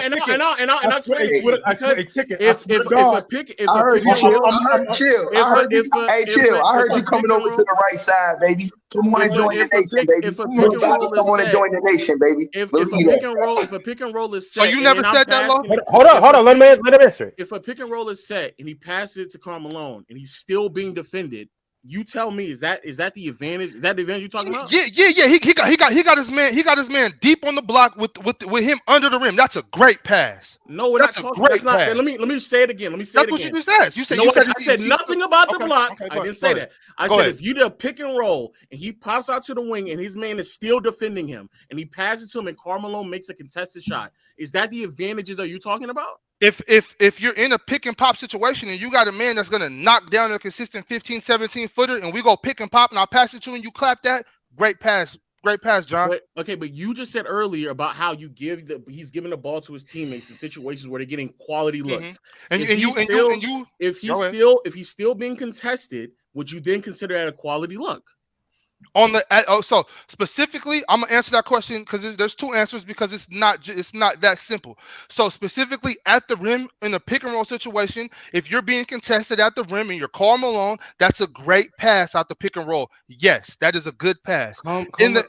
Yes, that's a good pass, Marz. Yes, no, that's a good pass. I'm not arguing that if you're in a pick and pop situation, I would prefer a pick and roll. But even in the pick and pop, if Carmelo knocking down a 15 foot jump shot, that's a good. If it goes in, it's a good shot. So you're still not even answering. If you know it's a good shot. You're not. What did I not answer? The answer is if because you originally stated was his ability to create quality looks for his teammates, right? Okay. So if the screen and roll sets or the screen and pop sets, and then out he pops to the wing and he gets the ball and he's still contested. Okay. Is that a quality look that he just generated from Carmelo? That's called running offense because a lot of times you get in a pick and roll, and just because we did a pick and roll, if I pass you the ball, that doesn't mean I'm giving you that to shoot. I could be giving you that ball to swing it back to Jeff Hornacek, but you wouldn't understand that. You giggling because you don't know. You not answering the question. You ain't never been. I answered the question. You ain't never been in the basketball state. You don't understand. You ain't never answered. It's fine. I answered the question. No, you didn't. I asked you about a quality look. And I said what I said is that just because I give you that a quality look. Would you consider that a quality look? Look, I answered that question like 3 times. I said if you have a good shooter in the mid range and you pass him that's a good look. That's a good look for Carmelo. Okay, yes, I said that already. But what I also said, just because I want to dig deeper into this, because I said basketball isn't just surface value. It's not just surface value. I know what you're asking, but I'm trying to teach you. I'm trying to teach you. I'm just asking you asked me a question. I answered it. Let me teach. No, you didn't. I'm asking you just what is your interpretation of a quality look? That's all I ask. A quality look is a player shooting the shot that they're capable of making. If I'm capable of making this shot, it's a quality look. It's a quality look. Isn't that you asking him the wrong question? You got the right point. This is what you should have asked him, right? That's not me in the chat. That's not me in the chat. You know I got a rent. You sitting in super chats and talking up here is nasty, Ticket. You can't dominate the super chats and the panel, bro. These clowns too stupid to know I got a wrench, so we know when it's a fake channel. You guys is clowns, bro. So yeah, you're busted, sucker. But hey, Bob, y'all asking the wrong question. When you deal with dudes like Marz, I got love for Lo because I know Lo, he do know the game. But when you dealing with, especially with guys like Marz, who's just nasty, he's super nasty with it, talking about some Jokic a better scorer than Kobe. I'm gonna spank your ass on a different. Never said that. You did say that on the court. You did say that. And I'm gonna demolish your ass. Dub set you up. You did say that, but I'm gonna say this to you. No, I did not. I'm just lying. I never said that. The question Bob should be asking y'all is that in this offensive generated era, how many assists would John Stockton be averaging? John Stockton be averaging like 18 assists in this era. That's too easy. Hold on. So Jokic, hold on, Ron. So you can go back up that super chat because old dude made a point. They over here fawning over Jokic averaging 9 assists 1 year. John Stockton averaged double-figure assists every year in a tougher era where it was tougher defenses, where if I understand what Bob's talking about, because back then defenses paid more attention to detail, so guys wasn't getting wide open looks. So when he was generating those looks, if you even just got a little bit of space, That was a better look than you were getting today. Today, these cats be wide open because dudes don't really play as great team defense and defense in general as they played back in the day. So the real question is, if John Stockton played in this era, and hold on, don't say he couldn't, because Ricky Rubio was putting up big assists in this era for a couple years. So if John Stockton played in this era, John Stockton, hey, hold on, Chilltown. How many assists would John Stockton average in this offensive era with the shooters they got? First of all, Marz and Lowe, my nephew Marz and my cousin Lowe are gonna give me a stroke. That's number one. I want to start there. No, Chilltown. My bad. Before you go too far, Chilltown, can you explain to Marz in this? I mean, my bad, Marz. Lowe, can you explain to Lowe while you're going there that sometimes you initiate offense with a pick and roll, and if you go to a pick and pop, if I pass you the ball, it doesn't mean you have to shoot it. You can swing the ball too. So a quality. Nobody didn't argue that. I just asked you how you view a quality. So a quality look. You don't get a lot of you don't get a lot of quality looks, but you can make tough shots with a great pass. So with that being said, Stockton coming off the pick and roll, which by the way, I'll get into Stockton and Malone in a little bit. Stockton coming off the pick and roll, because Stockton's ability to knock down the 15, 17 footer, that big guy has got a hedge. That half a second that he's got a hedge when he pops it to Malone, that's that half second where Malone can pop that mid-range jump shot. That's that half second where Malone can dive to the basket and get an open look or get fouled. Add that all up to the fact that the point that Ticket just made. I am 100% certain that we have a guy who averaged 13 assists for 11 years. And in that span, he averaged 14 assists for 3 of those years. There's no way that you're going to sell me, because I care about production.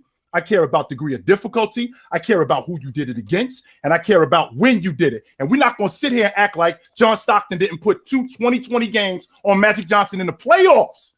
In the playoffs, he put 2 20-20 games on him, and we're not going to sit here and act like that didn't happen. But add all of that up to the fact that we're not going to act like a guy who averaged 13 assists at an almost 5-to-1 assist-to-turnover ratio is not better at distributing than a guy whose production for his career is half that. Because Lowe, you being a numbers guy, there's no way you will sit there and tell me that a guy who averaged 15 a game and it looks good is a better scorer than a guy who averaged 28 a game for 10 years. Hey, Lowe, you're going to give me a stroke, man. I swear to God. I asked this question. You're going to give me a stroke. I asked this question last week.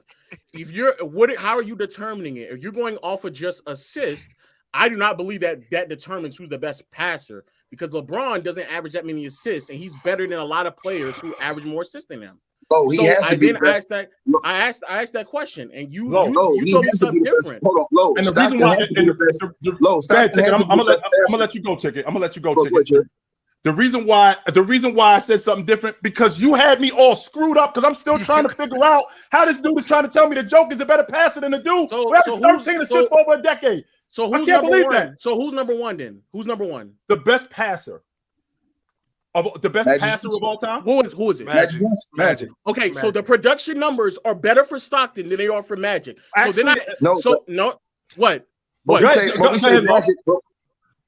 We add different categories in when we say Magic. We add flash in, style in. We also add in the accuracy of his passes and the different forms he can get his off. He was bigger. He could push the route. He could do different things. He was.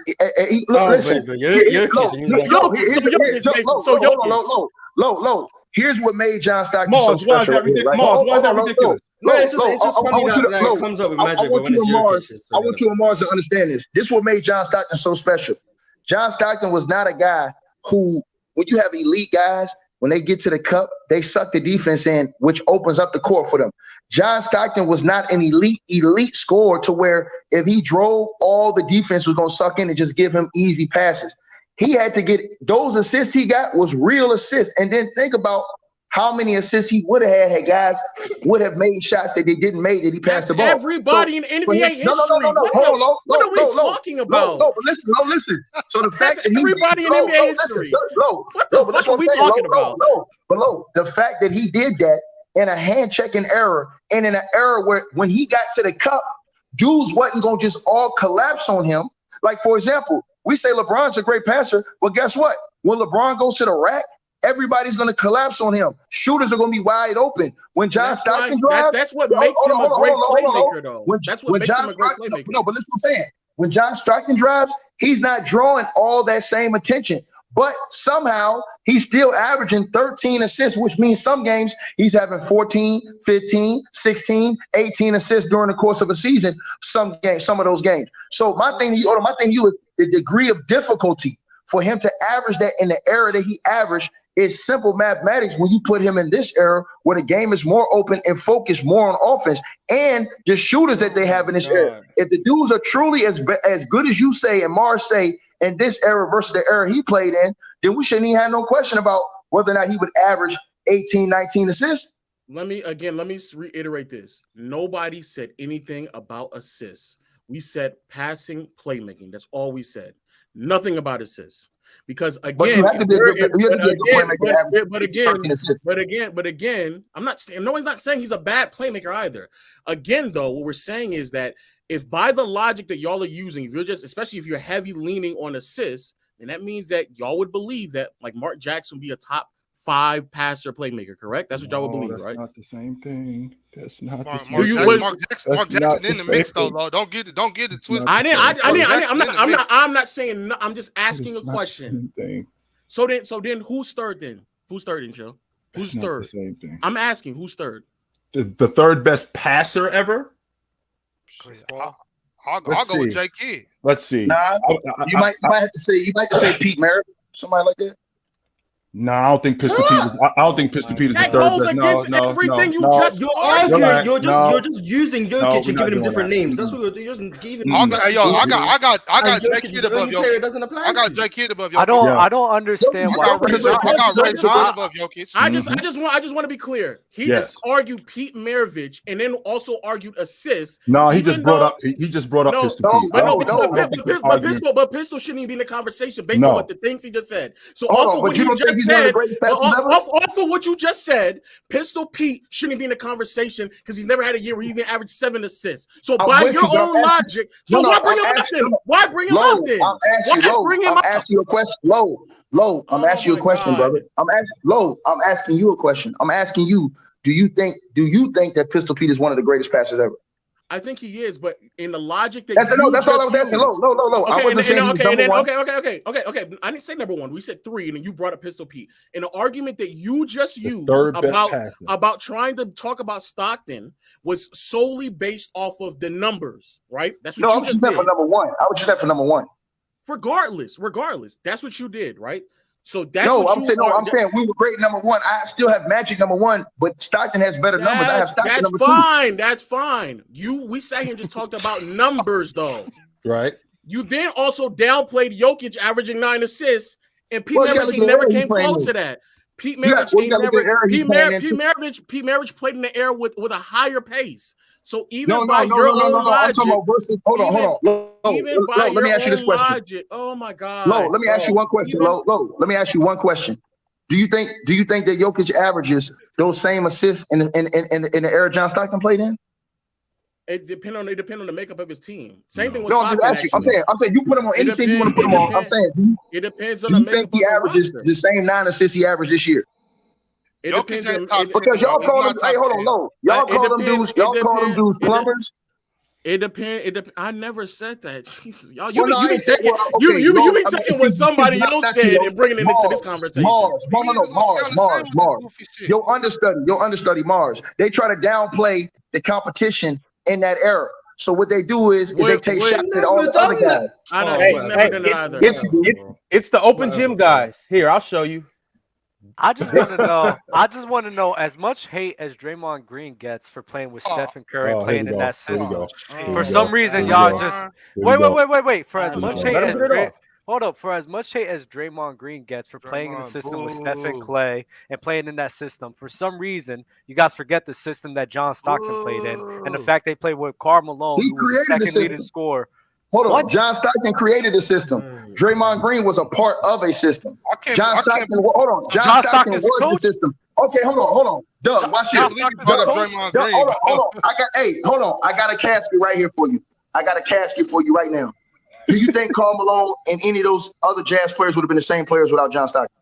Okay, shut up. Goodbye. Go home. Wait. Can I answer the question before you say something? Can I answer the question before you say something? I could sit here and argue that John Stockton wouldn't be who he is without Karl Malone as well. So that logic doesn't work. Okay, Dub. Okay, now with that being said, Dub, because Dub, you brought up Stockton. Dub, you brought up. Hold on, Ticket. I can put him with the Showtime Lakers. Hold on, Ticket. Well, yeah, and that's true as well. What are you talking about? You can put anybody. Hold on, I can put him. I'm about to say, what are we talking about? Hold on, I can put him. Hold on, I can put him with numerous teams, and he'll still get off. Dub, I think that. Go ahead, Lo. No.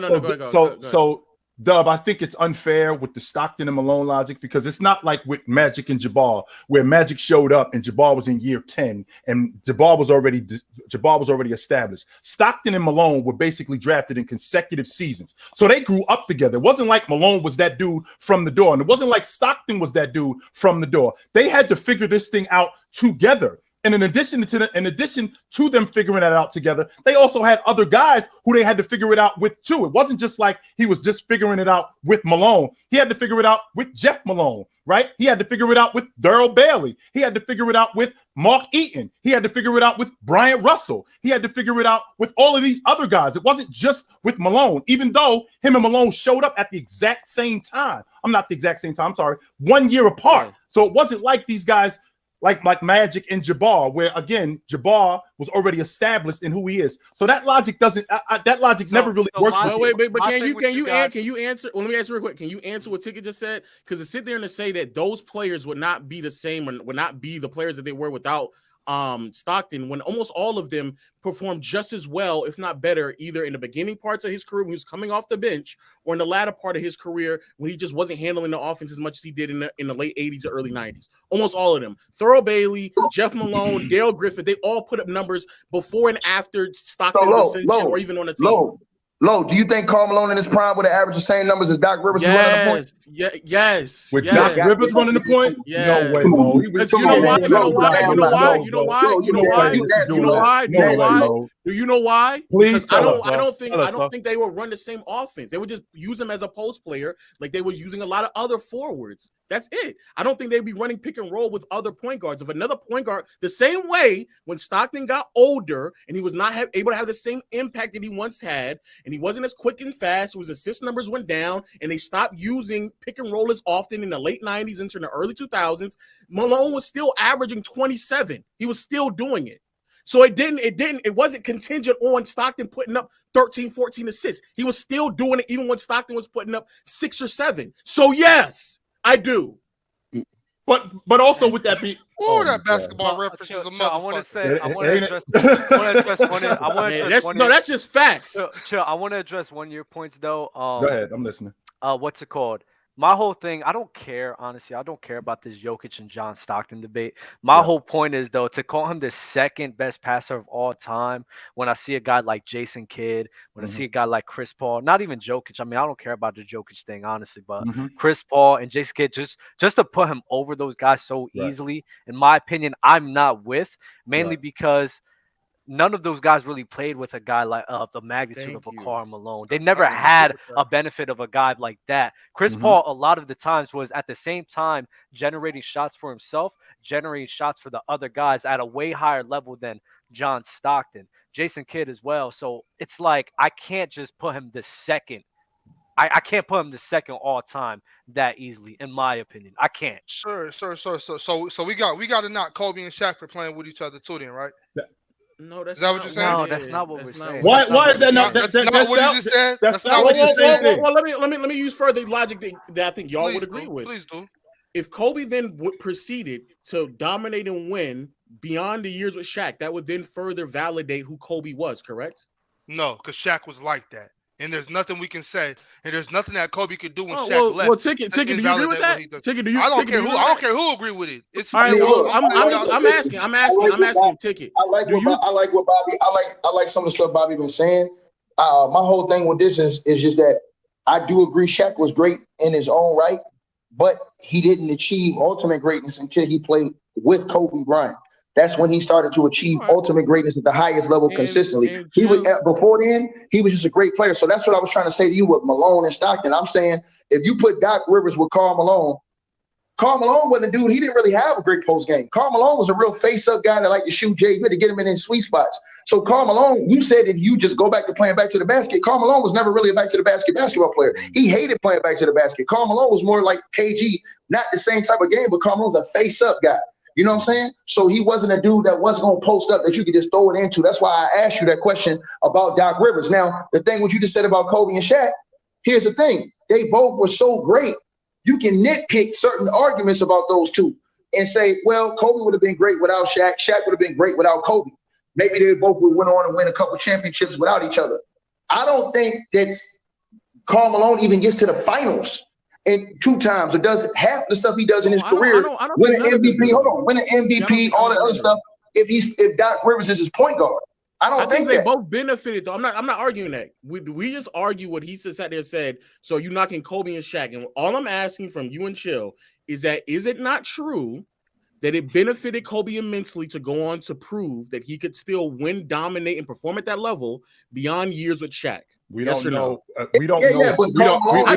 I just said it's a benefit. I just said it's a benefit. Answer your question, Lo. We don't know Kobe Bryant the way we know him today if he was still with Shaq, because Shaq would have never took him back. So he benefited from that. He did. Yes, he did. I'm saying, how can you knock John Stockton for We're playing not really with knocking him. I'm just putting in the context. It's the same thing, but you can't nitpick just for your argument. You can't nitpick for your argument, bro. Well, the difference is that Kobe proceeded to go on without Shaq. That's it. Well, it looks like we'll never know. Shaq exactly. And I was saying we don't know. Huh? We'll never know. Shaq won one without Kobe too. So what are you talking about? You understand the context. You understand the context of vastly different, correct? So am I just saying that, or did he? No. But you understand the context is vastly different. When Shaq won, he was not performing at the same level that Kobe was. But did he? Was he not? They still were running that offense through him. I'm not saying they weren't, but we all know that he was the man. He still was the man on that. We all know that they were not performing. They were not. Don't be nasty, Chill Town, because I jump on your ass quick. I'm about to say, we all know that. Would they have won that? Would they have won that without Shaq? 06? Would he have won that without Shaq? No, Bobby, that's such a weak argument to use. If you take one premier guy out of any championship team, majority of times they're not going to win it. No, that's not a point that should be made. I hate that point that gets brought out all the time.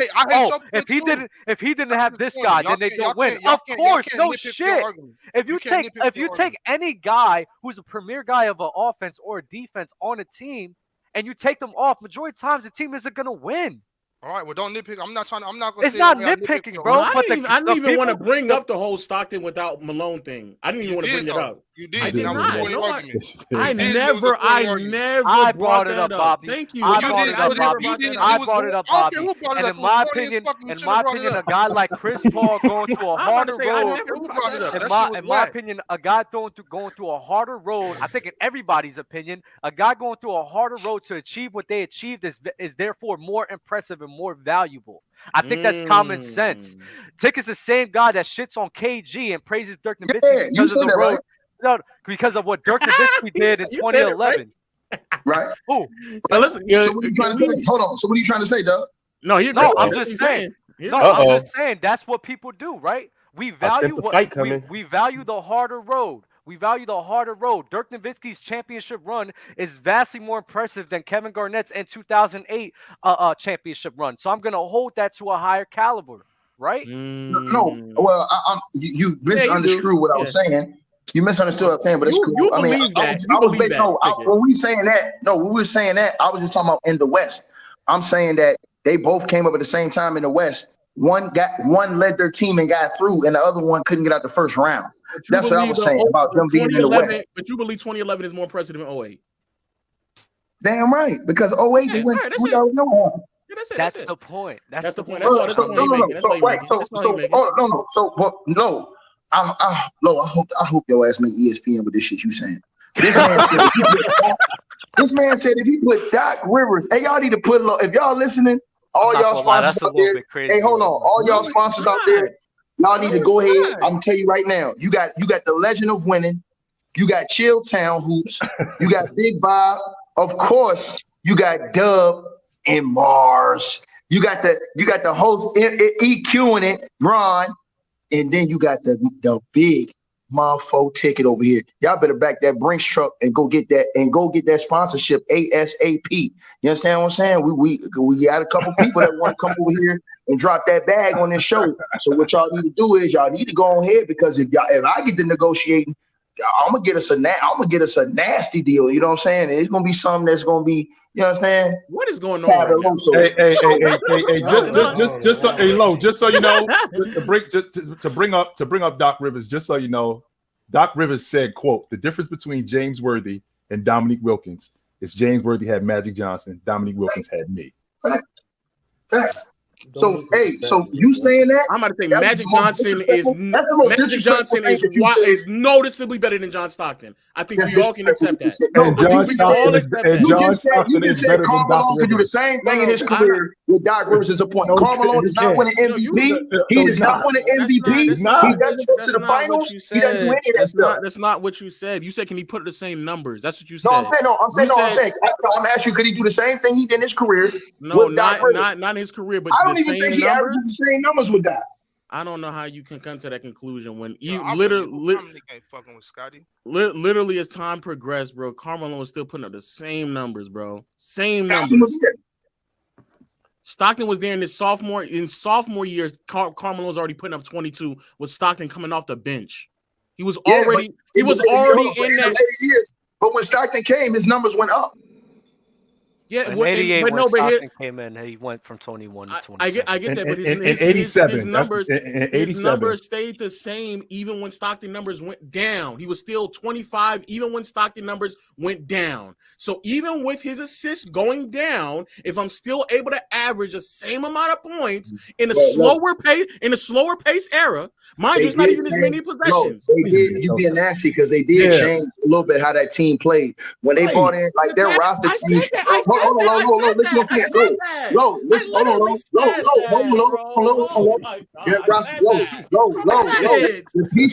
The pieces around that roster did change a little bit from when they first came in. No. So what I'm saying is, you had other dudes that did take the ball out of John Stockton's hands a little bit. Bro, I said that. I said the system would change. It wouldn't be the same. I said that. But listen to what I'm saying, though, bro. I'm saying also some of those times. Listen, I also think this about this era, bro. I think sometimes they be counting assists as not assists, bro. What does that got to do with where we at right now, man? No. Because I think we overrate some guys because some of this shit that they call an assist ain't assists, bro. If I give you the ball, and you dribble that bitch about 5 to 6 times and then score, that's not an assist, bro. That's you. I gave you the ball. I don't see that as often as I see what Stockton. I see it a lot. Hold on. I see that a whole lot. I see dudes giving dudes the ball, dudes going off dribbling, dribble, get their own bucket, and they count it as an assist. I see that a lot, bro. Lo, you act like the mid-range jump shot is a hard shot for Karl Malone. Like you act like, oh my god, he's giving him a mid-range jump shot. I asked if it's still contested. I just said if that don't got nothing to do with that's literally all I said. I said if it's still contested, that's all I said. All right, y'all. Look, we didn't circle around into the same thing that we started at. We will not do this. I know y'all started with this. My bad. I know y'all started with this. You guys started this debate. We've been on this debate for about 45 minutes. Yeah. But I'm saying what we are about to do is go ahead and get into these power rankings. Hey, Rich, you're the worst in the chat. If I'm the worst on the panel, you're the worst in the chat. Low, you are first. Jimmy Two Shoes, appreciate you for being the first to give us the order. We're going Low, Ticket, Dub, Bobby, Chill, and Marz is last, but certainly not least. Low, you are first. Who is the best team in the league as of right now? As of right now, I'm going to go with the Boston Celtics. Number one offense still, even with a slight regression. Defense is increasing. Tatum and Brown duo, one of the best in the league. The depth is there. The three-point shooting is at a ridiculous rate. I don't know if it's really, truly sustainable, but the first half of the season, undeniably, I think they'd have been the best team. That's a good pick. Law. I don't watch basketball. No, I just watch stats. Don't tell me. I believe that. That was still a good pick. I don't watch basketball reference, though. I don't watch basketball or stats. I'm a casual. Yo, Ticket. It's on you next. Man, this is hard for me because the team I wanted to put up there have dropped some games they ain't supposed to have dropped, but they got injuries, so I can't really I can't really roll with the Greek freaking them right now and be honest about my opinion about how I feel. But I'm gonna go with. I'm gonna throw a surprise in here, man. I'm gonna say New Orleans. I mean the Pelicans. I think the Pelicans because of the injuries they got, and they still CJ McCollum's out here stepped his game up. I still think right now they're the second best team in the NBA, bro. I think it's the Pelicans, man. Right as of right now, that can't change if old boy come back. But I think they should go ahead and just get rid of Middleton. But I think that I think it's the Pelicans, bro. Without Brandon Ingram, Zion hurt too, and they still somehow winning some of these games. It's just yeah, man, it's them. They went into Washington and served them a couple of nights ago. I watched that game. They went into Washington without Brandon Ingram, without Zion. They went in there and served them dudes. CJ had like 30-something, 34. Yeah, he had 20. I didn't even watch the rest of the game. He had 28 in the middle of the third. Destroyed them dudes. Right. Also, I was not expecting the defense to be this good. I thought the defense was going to be kind of sus. But well, Chill said Herb was going to be the defense player of the year, so I knew they was going to be solid somewhat defensive as a team. Nah, they top 5 right now. I didn't think they'd be that good. I didn't think they'd be that good. To me, it makes sense because the only defensive liability, and I don't know if you even want to call him a liability, is CJ. Outside of that, everybody there is competent on defense. You guys act like Zion can't play defense. No, I was gonna say Valanciunas. I think Valanciunas. But the difference with Valanciunas is that he is a glass cleaner. So the stuff that that's fine. But that's the difference right there. Right. I think defensively, he's without a doubt shaky. He might not be a great defender, but he can get to his spots and he'll be there with verticality. He'll rim protect. Like he won't necessarily block shots, but he'll contest shots. So I mean, all he really has to do is that. He doesn't have to be in, he doesn't have to be Dwight Howard. I hear you. It's slept on. It's slept on when you only get that one shot. When you know you're only getting one shot and they're getting the rebound, cleaning that glass up. Right. That's slept on. When you a lot of teams, big deal. Like for instance, like how I be saying about Rudy Gobert, if he crashes the offensive glass, you get the offensive rebounds are big in basketball. So if you clean up that glass, no second chance points, no second chance points. That's big. That's huge. Hey Bob, but they underrated with that boy. That boy we don't never talk about. What's a little pickpocket? Oh, Alvarado. He's not a great defender, but him as an agitator, bro. He gets you out of your game. As like if Chill's a point guard, Chill be ready to fight that dude before you even think about real play. You laughing like me and him would get into a fight. We would, we would get into a fight. I would have to get it together to play against that. That's one of those cats. That's one of those cats that's not even coming to steal the ball, but you still like right. I would have to be really focused to play against that dude because he would do something that I'll be ready to swing on him, no doubt. And then he surprised you and throw up 25 to 28 to 30 every once in a while. That's crazy. That's all right, y'all. So Dub, it's on you next. As of right now, we have Boston and New Orleans. Who you have at number 3? KD just got hurt. I would pick the Brooklyn Nets, but it's like I rank it differently. I'll put the Nets, but I mean, KD just got hurt though, so it's like how much value is that really gonna have?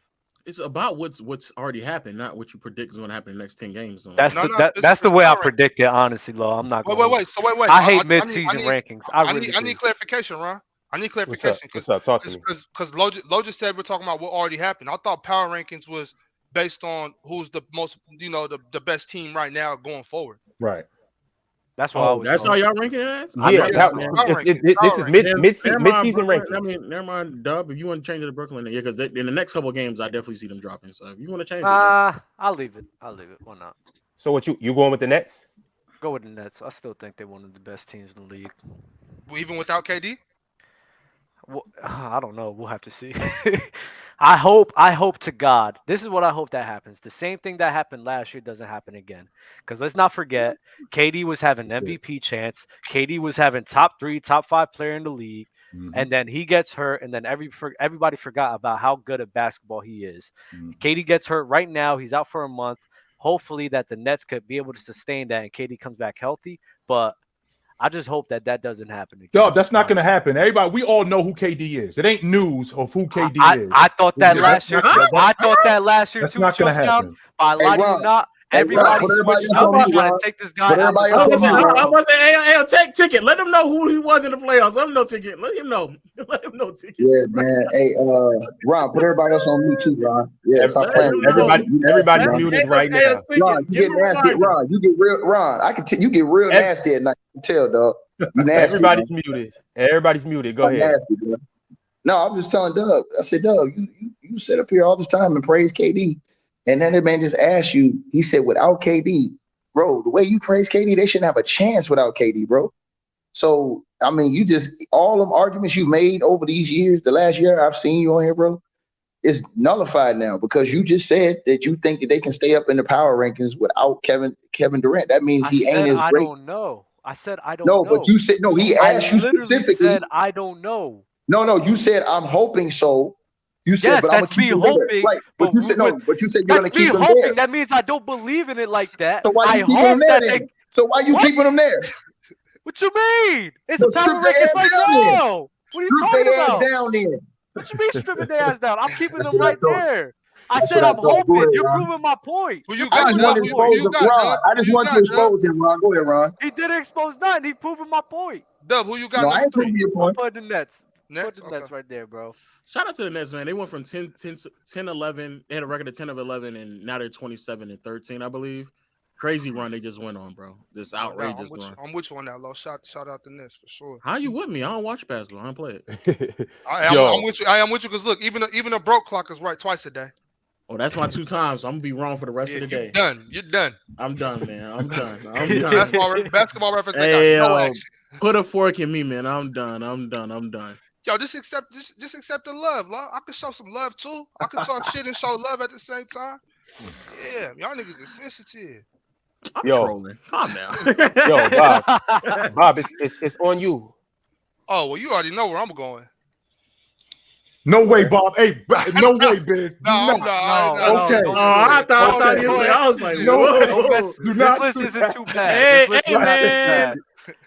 I'm not going that way. In the next go around, you might be able to go there though. Yeah, for sure. Well, they should be gone by the time I come back around. Mm-hmm. But I'm struggling right now with the Nuggets and the Bucks, honestly. I mean, you got Giannis, you got Drew. How long is Chris? Does anybody know how long Khris Middleton is out? Is he coming back soon? Or? Even if he was coming back soon, like what kind of production do we expect from this dude? Like, Thank you. No, Dub, let him finish. Why you say that? No, chill. Finish, chill. Go ahead, bro. You spinning right now. The reason why I'm saying that, Big Ox, is because he's been out of the last month, right? And before he was out the last month, he played 4 games. And then before that, he was out before the season even started. When the season started, he was out. So he's played, I think, 7 or 8 games this season. Mm-hmm. So what kind of production are we going to expect from this dude coming back? Like, he's not the 20, 21 a game guy that he was 2 years ago. He's not the 23 a game guy that he was in the bubble. He's not that guy. In fact, I got a little more faith in him than y'all do. It's not that I don't have faith in him. The question is what do I expect from him coming back being out that long? I don't expect this dude to be back and be super sharp like he was. No, right. Now if we were basically 2 weeks into the season and then he was playing himself back in, kind of like Clay was doing last year, now we having a different conversation. We halfway through the season, and you know what, Chill? You convinced me. You just convinced me. You convinced me that I got the Cavs over the Bucks right now. But you know what? But you know what? Hold on, Ticket. Let me talk to him real quick. Mm-hmm. You know what the thing about the Cavs is? You know who already swept the Cavs the 2 times they played the Cavs this year? Yeah, that's Milwaukee. Right. That Bean team. So you can go ahead and stamp that, Ron. Oh, so he went back. You can go ahead and stamp that, Ron. What? Yeah, like that Bean, Ron. Hey, low. Which is why. Thanks for working that out for me, Chill. Hey, Bobby. Which is why what you just said is nasty, because if Jokic wins the MVP this year, that's nasty, because there's no way he should have 3 MVPs before Giannis got 3, because Giannis plays both sides of the ball and he's been better damn near at everything except for assists. Hey, I got love for Giannis. I think Jokic right now is playing a little better though, and he is. Hold on. Giannis top 5 scoring, top 5 rebounding. Hold on. Ticket. Don't shortchange him. Top 3. Yeah, okay. Top 3 points, top 3 rebounding, and not only that, his team is top 3 in the East, and not only that, he's one of the best defenders in the league right now. Those are all facts. I can't say that. You can't say that about Jokic. Hey, hold on. Where's Jokic for one side of the basketball, bro? We praise dudes for one side of the basketball, and Giannis has proven without his second best player, he can take you to the Eastern Conference second round and go 7 games. Jokic getting beat in the first round, smoked out. But hold on, I ain't even say the Nuggets against Phoenix. I ain't even say the Nuggets. I said the 5th team in the West. Yo, there's no way Ticket just said that. What are we talking? He made the second round. Right, hold on. That's better than getting beat in the first every year. No, I'm saying no. Jokic was also in the second round without Jamal Murray in 2021. He made it to the second round.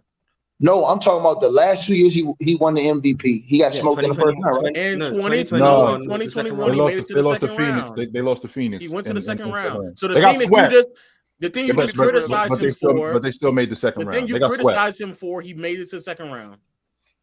Oh, it was last year he lost in the first round. So just 1 year.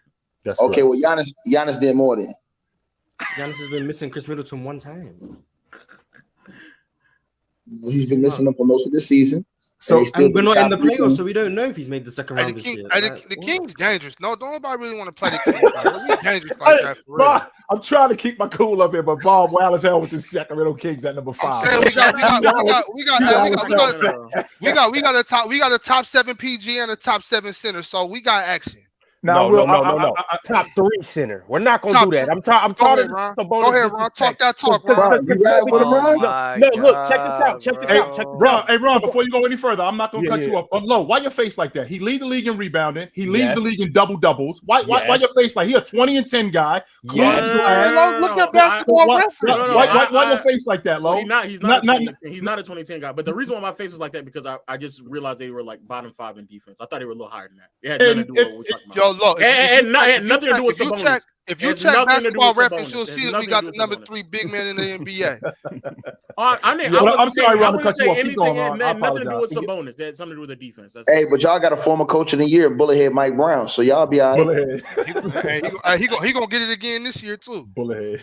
He might actually. That is actually. Yo, but I'm about to get into the Sabonis bag right quick. What's the Sabonis bag? So this Sabonis bag. Now, keep in mind the Kings are a great offense, and Sabonis is unselfish. He should clearly be averaging more than 18, but he's bought into the team offense, the players around him. He doesn't shoot nearly as much as he should. So that 18 should probably be like 22, 23. Furthermore, he leads the league in rebounding. We have to give him his props for that. Now, when you continue to dive deeper into it, in his unselfishness, outside of Jokic, Sabonis, and we don't talk about this, is clearly no debating the best passing big man in the league. Ron, can I ask you one question? Stay right there. Can I ask you one question about that, Ron? What's up? Ron, can I ask you one question about that? Talk to me. Remember all these dudes on the panel around you, surrounding you, told me that you can't take one big man and put him in Draymond Green's spot and he'll do the same thing. Do you think Sabonis could do the same thing Draymond did with the Warriors? Look, we won't even think about Draymond.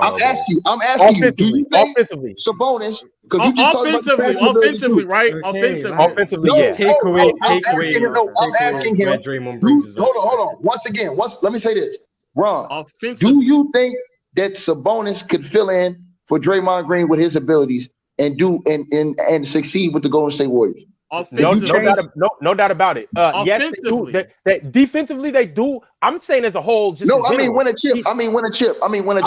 Yeah. But Sabonis is that good. He's way better than Draymond Green. It's not even a question. I don't know if they win a chip. He's 10 times better than Draymond Green. I don't know if they win a chip, but offensively, sure. So you telling me that if you put Domantas Sabonis over there instead of Draymond Green, you don't know if they win a championship? I know for a fact that team is predicated off of defense for a good portion of their runs, and I don't believe that they will get. But he wasn't the best defender. Oh man. Okay. Never mind. Let's go. He said all four. Not just one. He said all four. Right. The other two get a KD. Hold on. The other two you can get a KD. You said defender? You think Kevin Durant is a better defender? No. We're not hearing defense. No. Listen. No. Listen what I'm saying.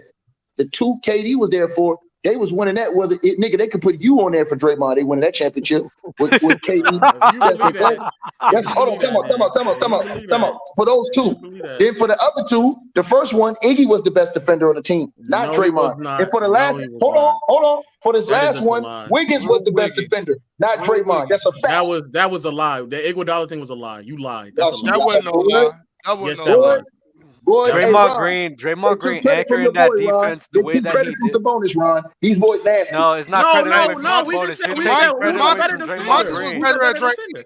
When Demontis was at Gonzaga, he was better than Draymond. And I'm disrespecting, and I'm disrespectful, but all right, y'all got it, dog. Y'all got it. Hey, Ron. So ask your boy Dub. Do the Golden State Warriors still win the chip if they have KD but don't have Draymond? With Steph and Clay in their prime?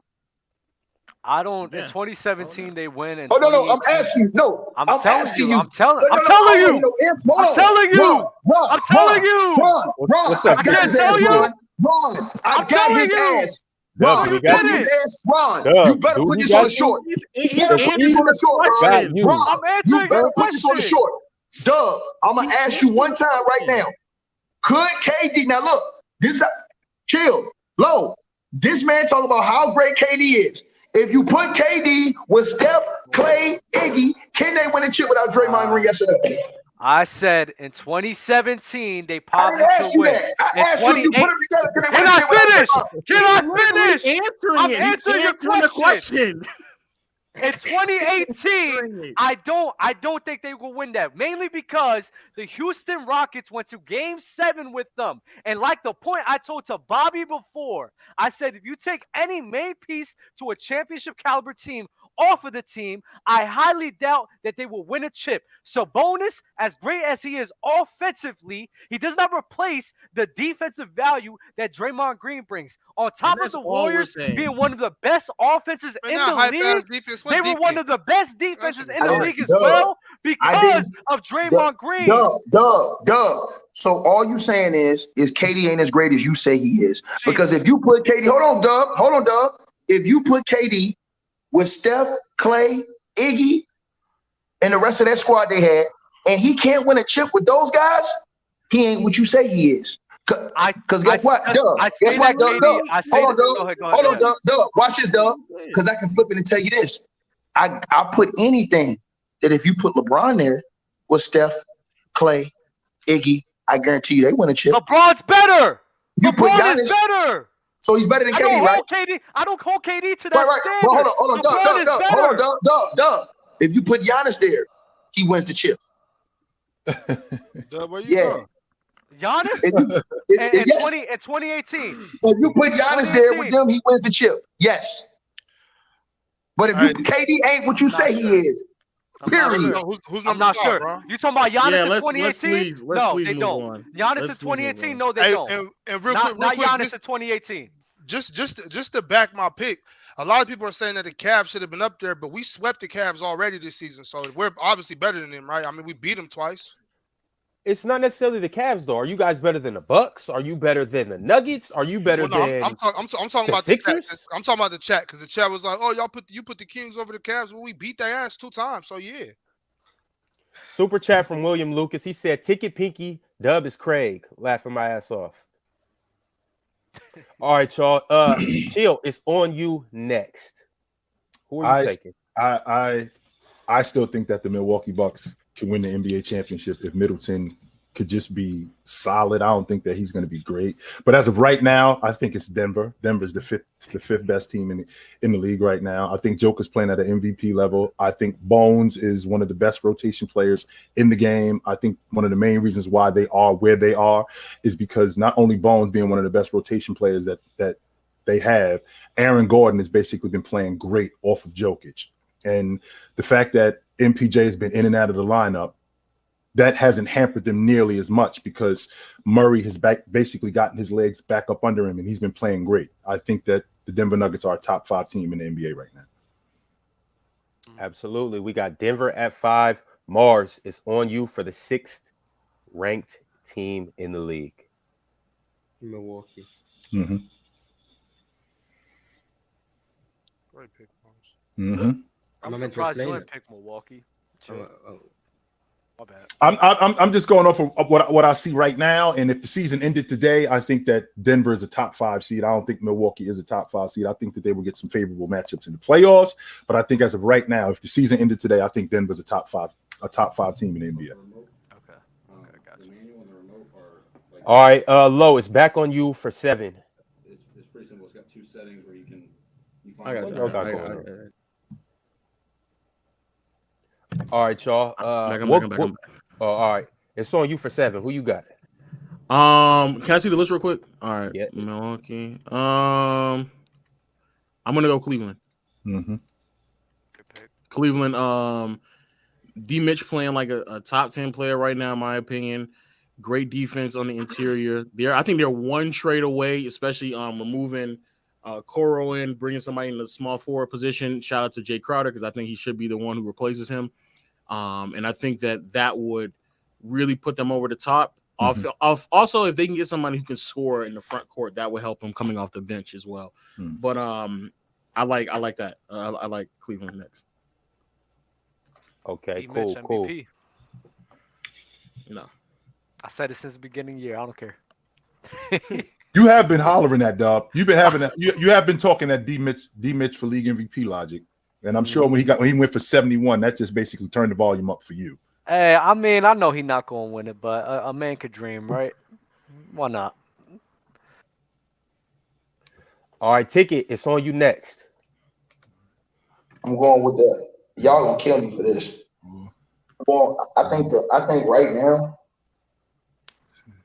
we at number 8, right? Yeah. I think it's the Lakers, man. Oh, Ron,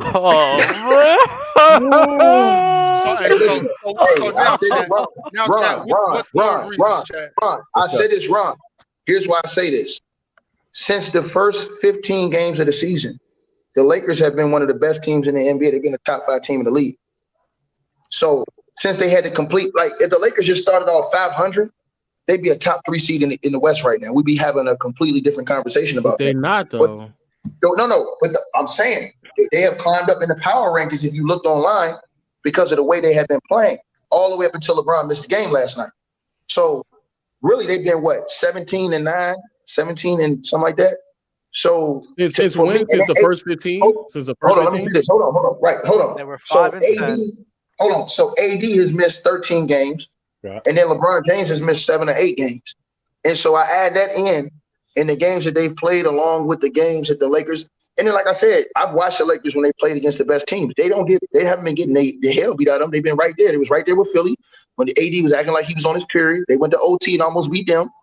They beat the Bucks full strength with Middleton on the court. They went to OT with Boston. They should have beat Boston. Then look at all the other teams. They beat Denver, and then they came back and lost to Denver.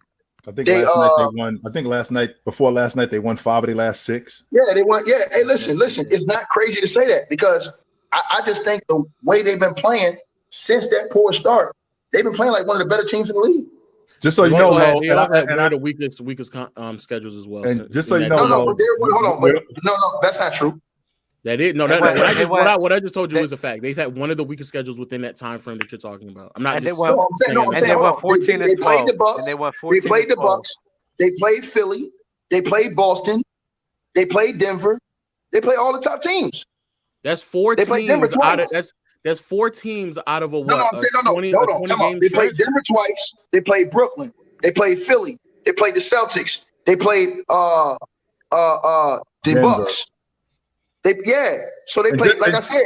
Just so you know, Lo, and with all of that stuff that you just saying, whatever you think, I'm telling you which is a fact. I can appreciate that. They haven't played Brooklyn yet. But with that all being said, Lo, they're a game and a half out the 6th spot, which is where I had them to start the season.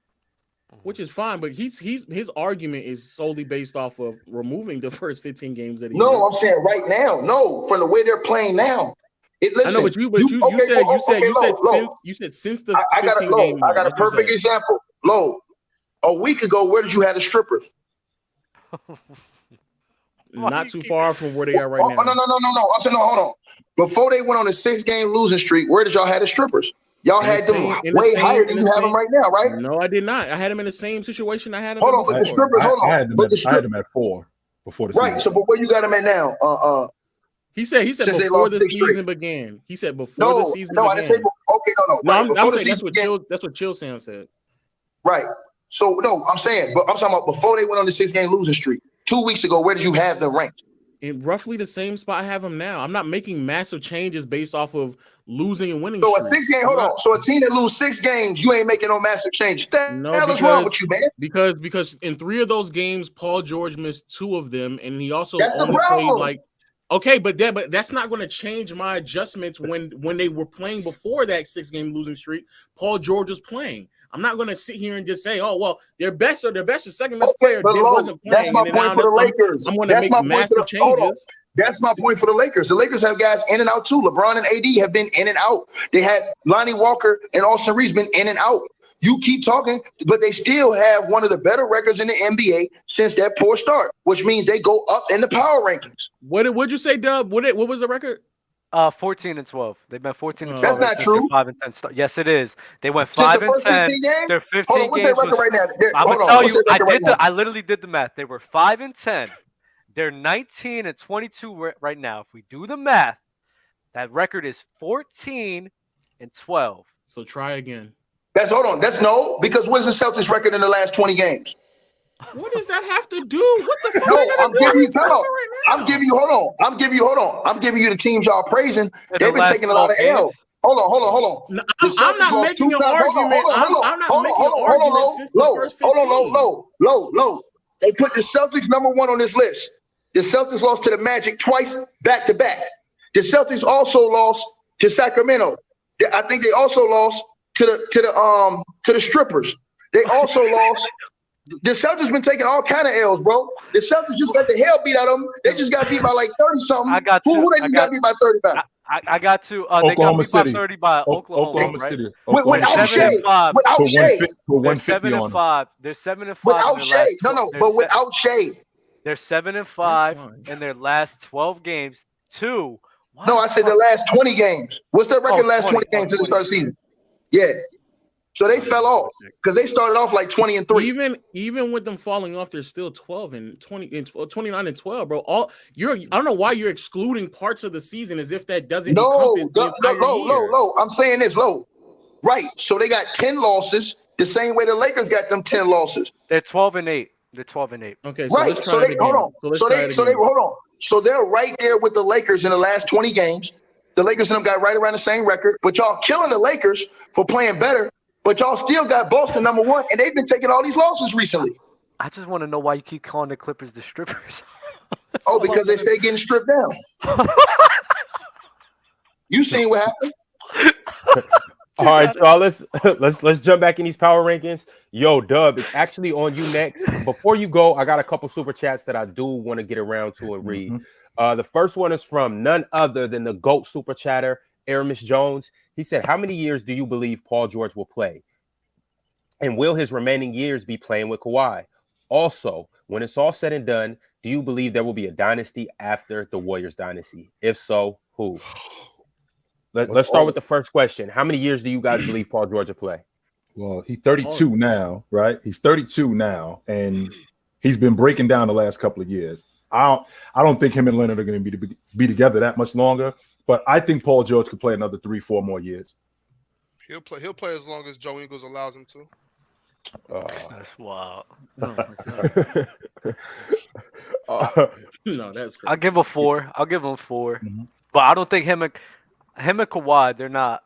In the next 2 years, they're gonna separate. They have to. It's just been underperformance or injuries. They have to separate.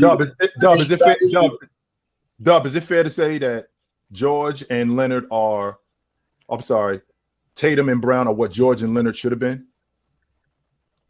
Yeah, they should have been better. They should have been better. Yeah, I mean, I get with that. Yeah, they should have been better though. It's sad. They should have been won a chip. And again, Dub, I ain't talking about as individual players. I'm talking about as a duo. Yeah, that's what I'm talking about. Yeah. I see what they should have been better because they should have won a chip. Like we could understand them losing to the Golden State Warriors. They should have been better. So I mean, I'm not mad at that logic at all, honestly. But it's sad. Like we really thought this team was gonna win a chip, and they haven't delivered at all. Do you guys believe that there will be another dynasty after the Warriors? It's always, of course. There's always another dynasty. There's always going to be. Yeah, it's always going to be. Boston look like they're going to be around for a while, right? Nah, they won the championships though. They're not going to be the dynasty. The dynasty will probably be the Lakers because I'm gonna tell y'all something. I see Giannis going to LA after LeBron. Oh, you talking about Giannis moving there? Okay. Yeah, after the way LeBron, it's currently constructed, it ain't that. I see Giannis going to LA after LeBron leaves. I'd be surprised if he went to Los Angeles. Giannis don't strike me as a big market type of dude. He already said he already spoken like he likes the franchise. And remember, Kobe was his tutor. Yeah, he was. Yeah, he was. But Giannis ain't that Hollywood type of dude. That's just not him. What you got, Dub? Who's your pick, Dub? I'm listening. Oh shoot, I forgot about that. What's the teams? What's his teams? We got the Boston Celtics number 1, New Orleans Pelicans 2, Brooklyn Nets 3, Sacramento Kings 4. Number 5, we got the Denver Nuggets. 6, we got the Milwaukee Bucks. 7, the Cleveland Cavaliers. And at 8th, we have the Los Angeles Lakers. Dub, who are you going to put at 9? I got to give it to the Sixers. After that slow start that they had, bro, they've been able to turn things around, and they've been playing great. So, I got to give it to the Sixers. James Harden been playing well, and B's been playing well, so I'll give it to him. Bro, I'm not putting Memphis. Oh, I'm not putting them. I'm not putting them. I'm not putting them. I'm not putting them. I'm not. Because especially for a ticket to make the argument about who's been winning recently, Memphis has been winning even more than the Lakers recently. Memphis with Ja out. Hey, Lo, I'm with you on that. I just think that the Lakers are better than them. I think if they play the Lakers in a 7-game series, they can't beat the Lakers. But that's not what this Lakers go and make the playoffs. Oh no. When we talk about no, I'm saying because AD's getting ready to come back. LeBron's playing at an MVP level, not the MVP, but level. AD's playing at the MVP level. Russ has accepted his role, and then they got other role players that are playing. Thomas Bryant, those guys playing great basketball. I don't see how y'all think it's a bad to say that. It's not. Because even beyond the game that you said, they were 2 games above 500. Excuse me, 1 game above 500. Who got next? I'm not gonna hold y'all. You said Memphis. No, Memphis losing to the Golden State Warriors is a big catalyst on my judgment of them, bro. That really pissed me off, bro. That shit was. They should not have lost that game like that. That goes to show me if Golden State sees them in the playoffs, they probably gonna bounce them out. That's true. They're gonna dust their ass, Dub. I'm with you. Yeah, that's why I said what I said. Yeah, I'm not with Memphis, man. I'm not. They off. I'm off them, man. All that talking, they got the hell beat out of them the very next game. All that talking. Yo, Bobby, it's on you next. Who did Dub pick? The Sixers? Yeah. Well, it's in between the Grizzlies and the Warriors. And, it's no possible way I'm taking the Warriors. So. Damn, it's the Grizz or the Warriors for sure. Steph came back tonight? Yep. He did come back tonight. Damn. You know he about to go back. Hey, man, that's all I got to say. That's all I need to know. If Steph back, well, that's where we going. And they're going against Phoenix too, so he's gonna beat the brakes off them. Yeah, I'm keeping it in NorCal. Is Devin Booker playing? I think Devin Booker's still out. I think he's still out. Nah, he's still trying to find Jenner. It don't matter. It don't matter if Marvin Gaye playing. You knew he was gonna say that. I don't even know if Chris Paul is playing. I think both of them. Chris Paul and AN is out. I just checked it right now. And AN? Oh, yeah. Curry about to have a field day. Yeah, it don't matter if Chris Paul playing or not. Ain't nothing he can do with Steph Curry. Oh man, the Warriors about to be dominant again. That's tough. Yep. Chill. You got the number 11 team. Memphis. Who are you going with? Memphis? Yes. Thank goodness. All that shit they be talking, yo, and they just ain't show up. I can't get over that, bro. I'm not getting smoked on Christmas. I did not appreciate that at all. I did not appreciate that. You dudes, when you talk a lot and then you getting smoked like that, you sound like clowns. That's what with no Steph. With no Steph. Like, you sound like clowns. It's on me? Nah, it's on Marz. That's like you. That's like you, Dub. You play for the Grizzlies, Dub. That ain't like me. I'll be cooking you easily, Bobby. Let's not do this. I'm putting up a poll right now. I need to know who cooks more, Bobby or Dub. Marz, it's on you. Who you got? I don't like Dallas at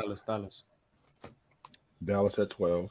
I'm gonna say Dallas is like really the last Yeah, after this, we're seeing it's a real drop off. Then it gets tricky. All right, well, low. What about the Knicks? What about the Timberwolves? Oh my Low, God! what direction you going? Stop. No, the way you said Timberwolves. Stop. Dang. This is tough. I guess the Clippers, bro. You guess? Yeah, I really didn't want to. I'm not really a believer in Indiana. That defense out of Indiana is kind of sus, and the Clippers defense has always been constant. The problem with the Clippers is offensively. However, I'm willing to shoot them some bail just because PG and Kawhi be in and out. And Kawhi, when he is there, he's not the same player. So obviously their offense will be best represented moving forward. So I'm gonna go to Clippers. I'm not really high on them at all though, from a team perspective. Which player of this generation? 29 and A lot of those cats had kind of different play styles, though. Yeah, T-Mac, Aramis Jones came with a super chat. Hold up right quick, Ticket. He said T-Mac, Melo, Paul George, Paul Pierce, Kevin Durant, Kobe, Dirk. Which of these players of this generation, 29 and under, upcoming and already here, do y'all believe has a game style to the players listed? Man, those are massively what?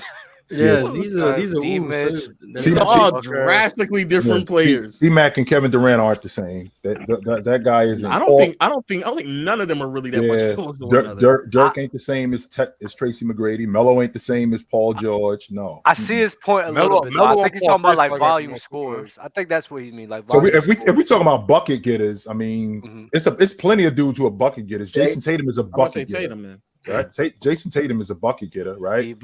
D-Mitch, Shay's a bucket getter. Jordan Poole. Shay's another one. Shay's a bucket getter. So you can put guys like that in the. It's just that those guys like players that they all play pretty differently. Like, hey, Lo, I have a problem with your pick. What, the Clippers? No, the strippers. How you put the strippers over the Cavs? Over the who? Cavs. The Cavs.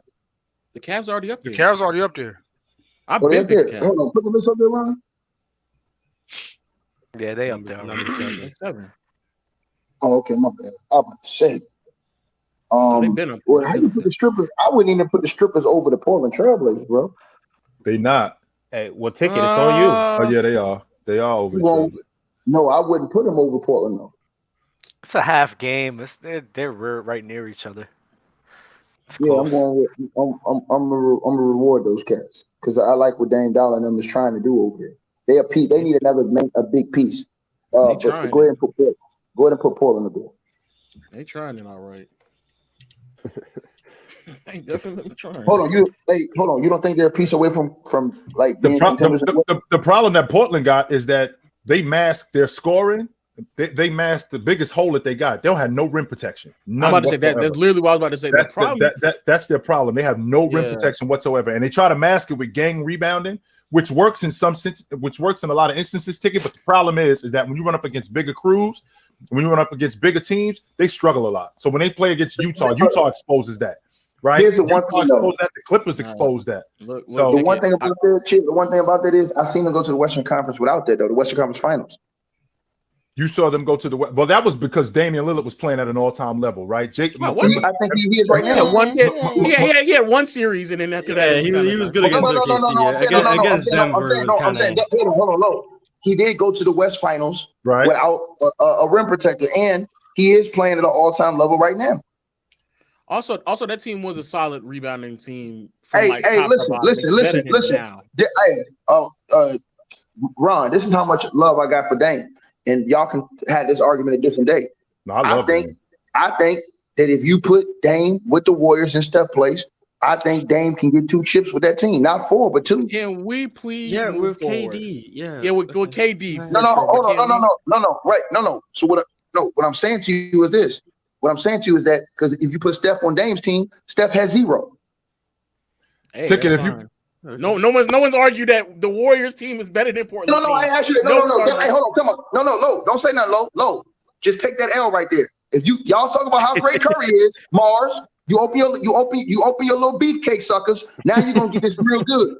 See, once again, if you Absolutely nothing. hold on, Marz. We finna get nasty, Marz. Well, I'm finna get all that little bullshit you be saying. Nasty. We finna get real. We finna get real disgusting right here.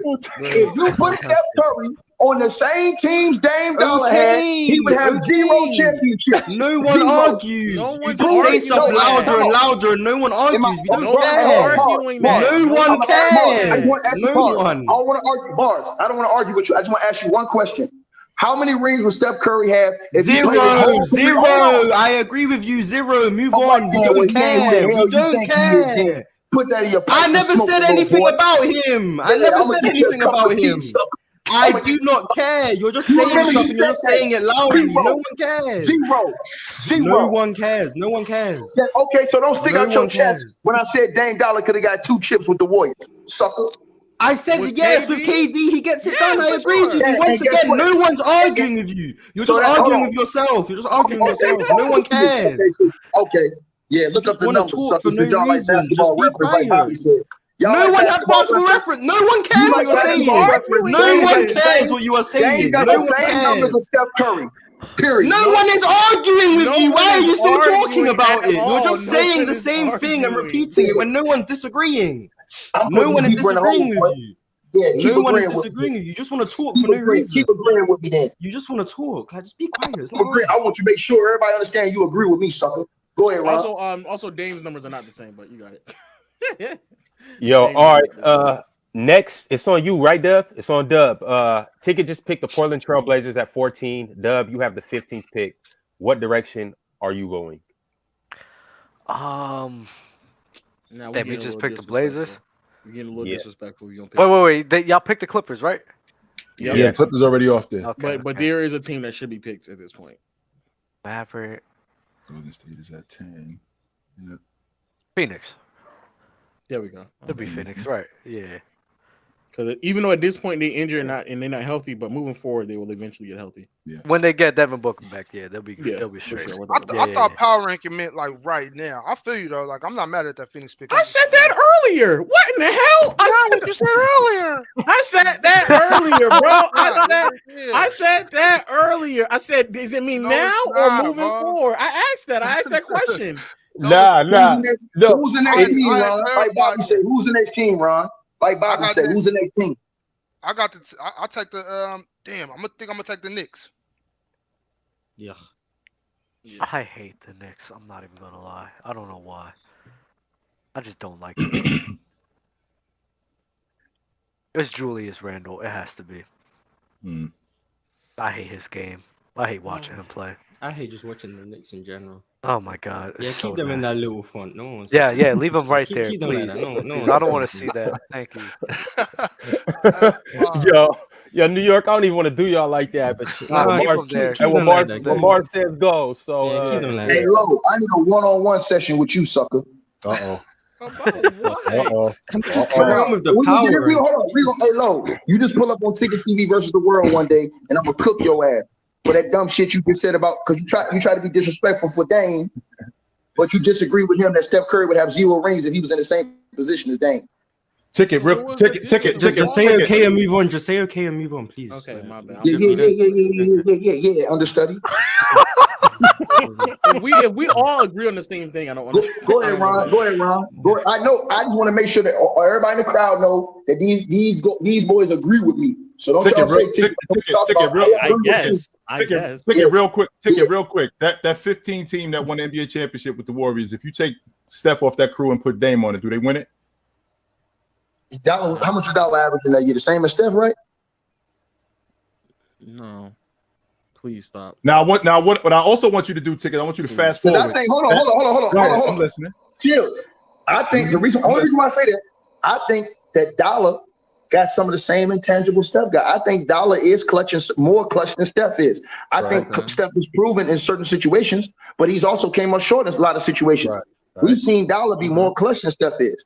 Right. So let's be honest. But answer the question. Hold on, Lo. So go ahead. I'm sorry. Answer the question. Yeah, in 2015, answer the question. Do they win it? What you mean? Do they win a chip?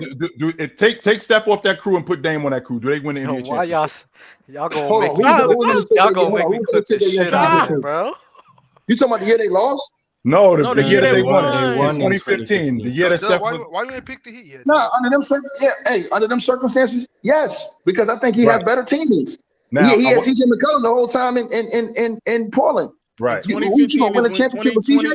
2015, he had LaMarcus Aldridge. So let's try. So now what? Now I want you to flip that around. I think talking about the no. I think talking about the Warriors. I think talking about That's what I'm talking about. I'm talking about the Warriors.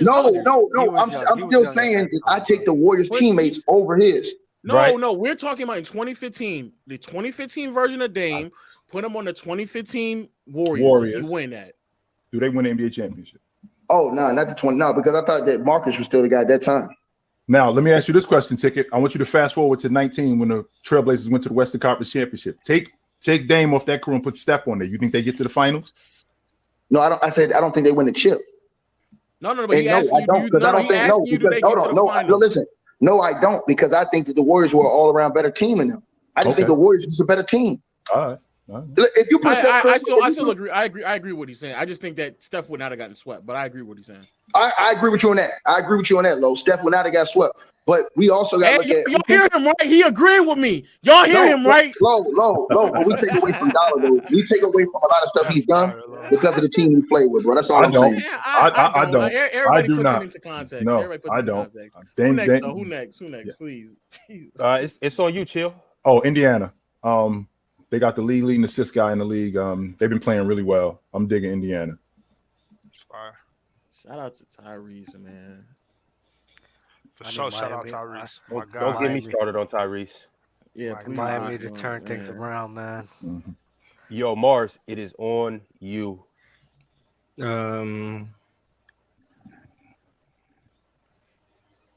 Miami. Man, I know he killed you to say that too, boy. I was gonna say Miami or Atlanta. Man. Y'all got Indiana and all you do better than Miami. They just went a game from going to NBA Finals. We talking about this year. We've been playing pretty bad this season. I'm still saying, but they've been on and off. I'm just like the Pacers. I'm still saying, I still think that Miami, I think they're gonna surprise us in the playoffs again. I think they're gonna make a run again. But we only talking about so far what we've seen, man. I hope so. I still think they're better than Indiana right now. I still think they're better than Indiana right now. Indiana's not bad. I'm with that, but I pray that you're right, because what I've seen, boy, it's tough. It's tough. That man, Eric Spoelstra trying to coach 99 basketball, slow down pace and getting half court offense, and that is not working, boy. We won't have the personnel like that, honestly. I think they got the worst offense in the league, if I'm not mistaken. It's down there. But they also got a top 2 defense in the league too. They play defense. No, they play defense. They play defense in Miami. I think they got one of the best. They got one of the best. Y'all said no doubt about that. I ain't fighting that. Coaching style. I'm just saying that he got them playing 99 ball. The reality is that he doesn't take it. No, he does. No, he's not taking low. No, he does not. Low. He does not have them. They play the same style of offense that they played last year. A lot of action off the basketball. They speed the game up. That's not true. That is not true. Pace. No, it's not that they run a slower pace. The problem is that they don't get the production that they were getting last year in terms of points. Yeah, first and foremost. I'm just talking about the pace. The pace. Do they run a slow pace? First and foremost, they moved Tyler Hero to the starting lineup, right? Not only did they move Tyler Hero to the starting lineup, so now they don't get any production. They don't get nearly as much production off the bench as they did last year before they moved Tyler Hero to the starting lineup. Kyle Lowry looks like a shell of himself. He don't look like he's nearly as good as he used to be, and I don't know what his trade value is, to be quite honest with you. And with that all being said, Bam has been better. Gabe Vincent is a consummate backup. But the rest of those guys, in terms of paint presence, I mean, Jimmy Butler is in and out of the lineup. So if those guys could speed the offense up a little bit more and get more production in the offense, I think they'd be a lot better. We just don't have the personnel. They're just slow. They're slow. No, they're slow. To Chill's point, though, I mean, our personnel, we don't have the personnel to be having a dynamic offense, honestly. We just have Tyler Hero, who provides good level of value. Bam Adebayo whenever he starts to be aggressive, but Lowry, nobody's worried about Lowry like that. Strus, nobody's worried about Strus like that. They'll beat Philly in the 7-game series. They'll give the Celtics a run for their money, and they'll beat. Listen, bro. When it come time, them dudes that y'all praising, Embiid, all them dudes, they fold in the playoffs every year. Him and Embiid and them. Yo, I put any amount of money. Miami beat them dudes, bro. Dub, clip it. Dub. Hey, put some money on that. Hold on, you want to put some money on that? I'm with you. Don't nobody want to play Miami until playoff time. No. He said no. He said that Miami would beat Philly. They will. Philly and we can put some money on that. I ain't just talking Boston. Would they beat Boston? They ain't gonna beat Boston, but they'll beat Philly. Low, you a millionaire. We can put some money on that. Bob, you think they beat Philly? Take that. Yeah, I got to beat Philly. I don't got no faith in Joel Embiid. I know how you feel about. If I have money like y'all though, I would take that bet. We put some money on the low. We'll see who they face when we get there. Because right now they probably not. When they face Philly, we'll be here, and I'll put the bread up against you. We can go 5, 10, 15, whatever you want to do. Well, you already lost some money against that Celtics and Laker game, so maybe you can make some back. I did. Hey, I ain't gonna lie, I did lose 5. I was mad as hell too. I ain't even want to talk to you after that shit, Low. I did not want to talk to you. I was so mad at the sport book, dog. I said, man, the hell with all these people. All right, I am still waiting for that steak dinner, Ron. You're right on that one. All right on that one, man. Pay up, man. Hey, my man, he is still shooting worse than he was last year. Westbrook is still shooting worse. So I am waiting for that. But is it my turn? Yo, chat. Spam the chat and tell Ticket to pay what he owes. Tell him to give Low his steak dinner. Yeah, it's on you, Low. I got you, Low. I'm gonna go. I'm gonna go Atlanta. Not only we already win Atlanta. Nope, Atlanta ain't up. Nah. I'm gonna go Atlanta then. I'm gonna go Atlanta. The only reason why I'm gonna go over them, well, we ain't got that many teams left, so let's just be honest. And also, I think that Trae Young can kind of definitely he can just be a better player. And their problem is offensively, it's just been shaky. So Trae Young just play better. That team is gonna perform better. I don't think they are a 9th seeded team. Ironically enough, their defense has been performing well, and especially if they move over John Collins, I think they'll look better than what they have been. But I don't think they're a 9th seeded team. I just think they're slightly better than that. All right, we got the Atlanta Hawks. Toronto. Who? Toronto. You got Toronto? Yeah. I remember y'all was praising Toronto in the beginning of the season. They fell off, boy. Not you, Ticket. It was Low. But no, they definitely fell off. Low who?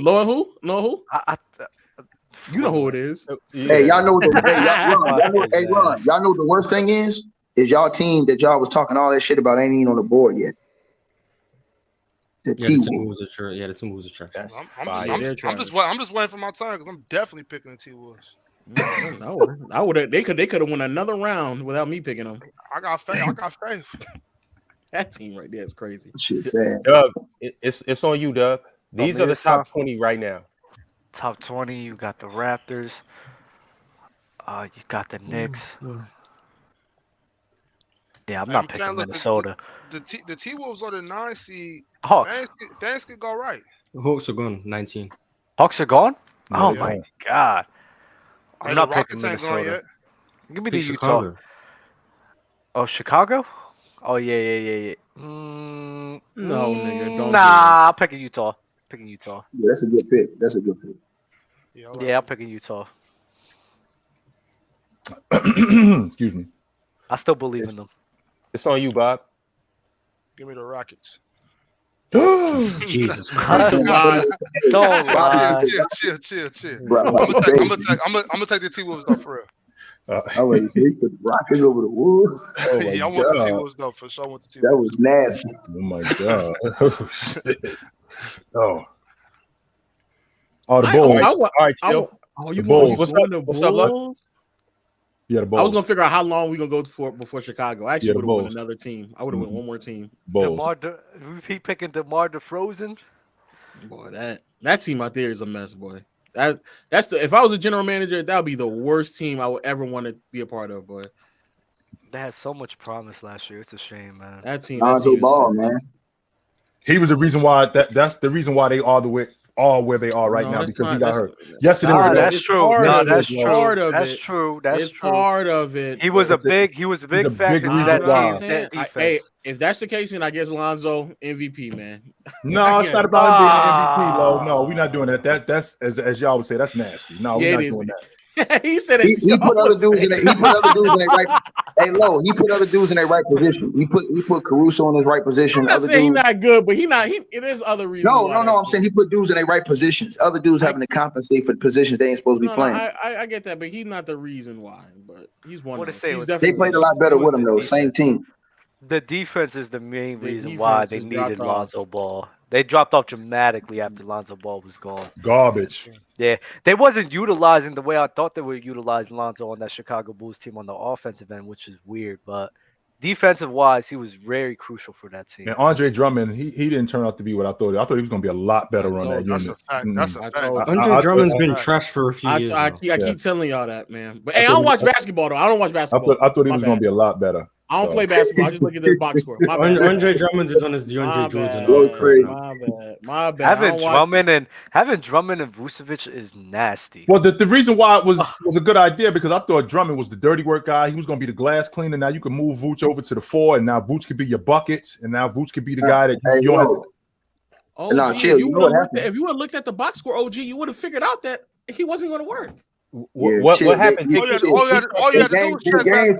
game fell off when they went and played with the greatest player I've ever seen. Once he went and played with Jay Reed from Akron, him, Montrez Harrell, all these dudes fell off the map. What about KCP? Is KCP falling off, or is he having the best season? No, I'm talking about them. I'm talking about dudes that was 6 games. What about KCP? I'm asking about KCP. He said Jay Reed. Well, KCP got in a better. I mean, you didn't hear from him in Washington, but he got in a better situation than Denver. I give him that.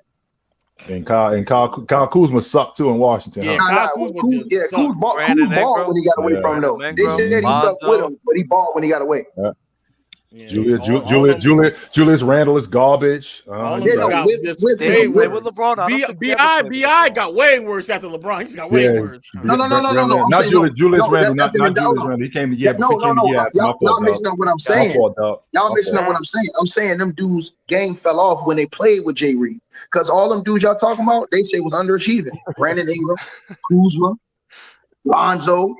But you said Drummond's game fell off after. That's what we talking about. No, his game fell off when he went over to the Lakers after he played with your boy Jay Reed. Like, he been falling off. I don't know what. No, he wasn't. Before he went over there, he was about to get $25 million a year.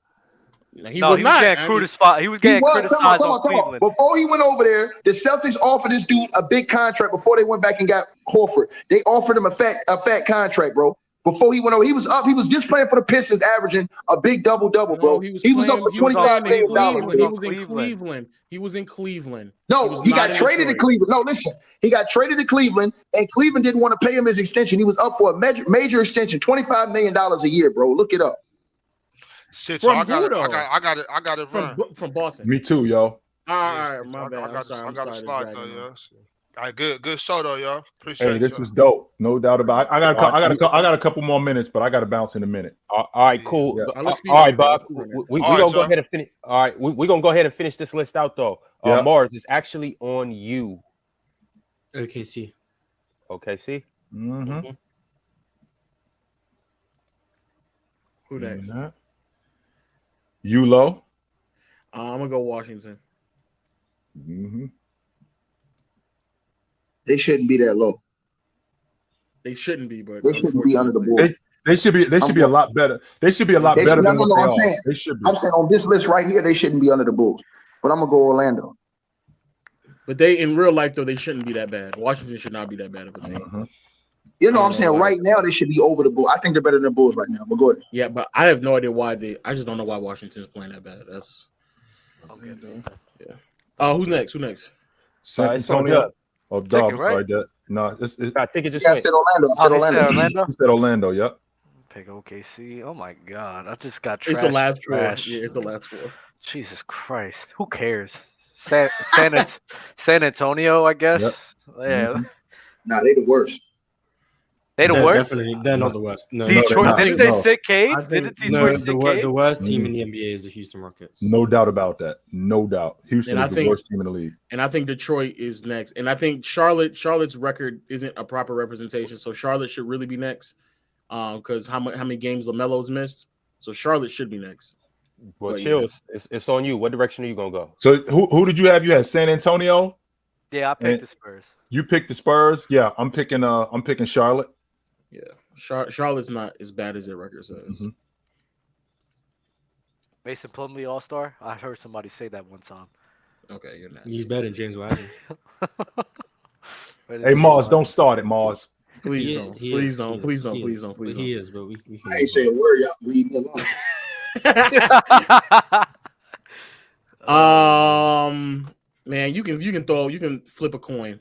Because with No, Detroit, you can't, Lo. No, you can't, Lo. Man, with Detroit not having I'm not gonna lie, Detroit. It's Houston. Why is it Houston? No, they were. And I actively watch Houston because for some reason I root for Jalen Green. I've watched. I'm right there with you, Marz. Yes, they're the worst team in the league, yo. And I'm not a fan of what Steven Silas is doing over there, but I know they're not trying to win. But this idea of everything is either an isolation or a post touch for Sengun, no movement. And they can't stop turnovers consistently. On top of that, Marz, they don't stop nobody. It's bad. They don't stop anybody.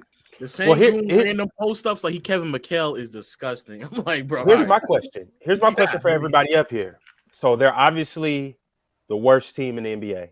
Now you know the worst record or even being the worst team doesn't necessarily translate into the number one pick. Right. But if things were to happen that way and they got the number one pick, we know who they're taking, right? Right. Does he transform this team and make them bottom of the barrel team to at least a play-in or middle of the pack team?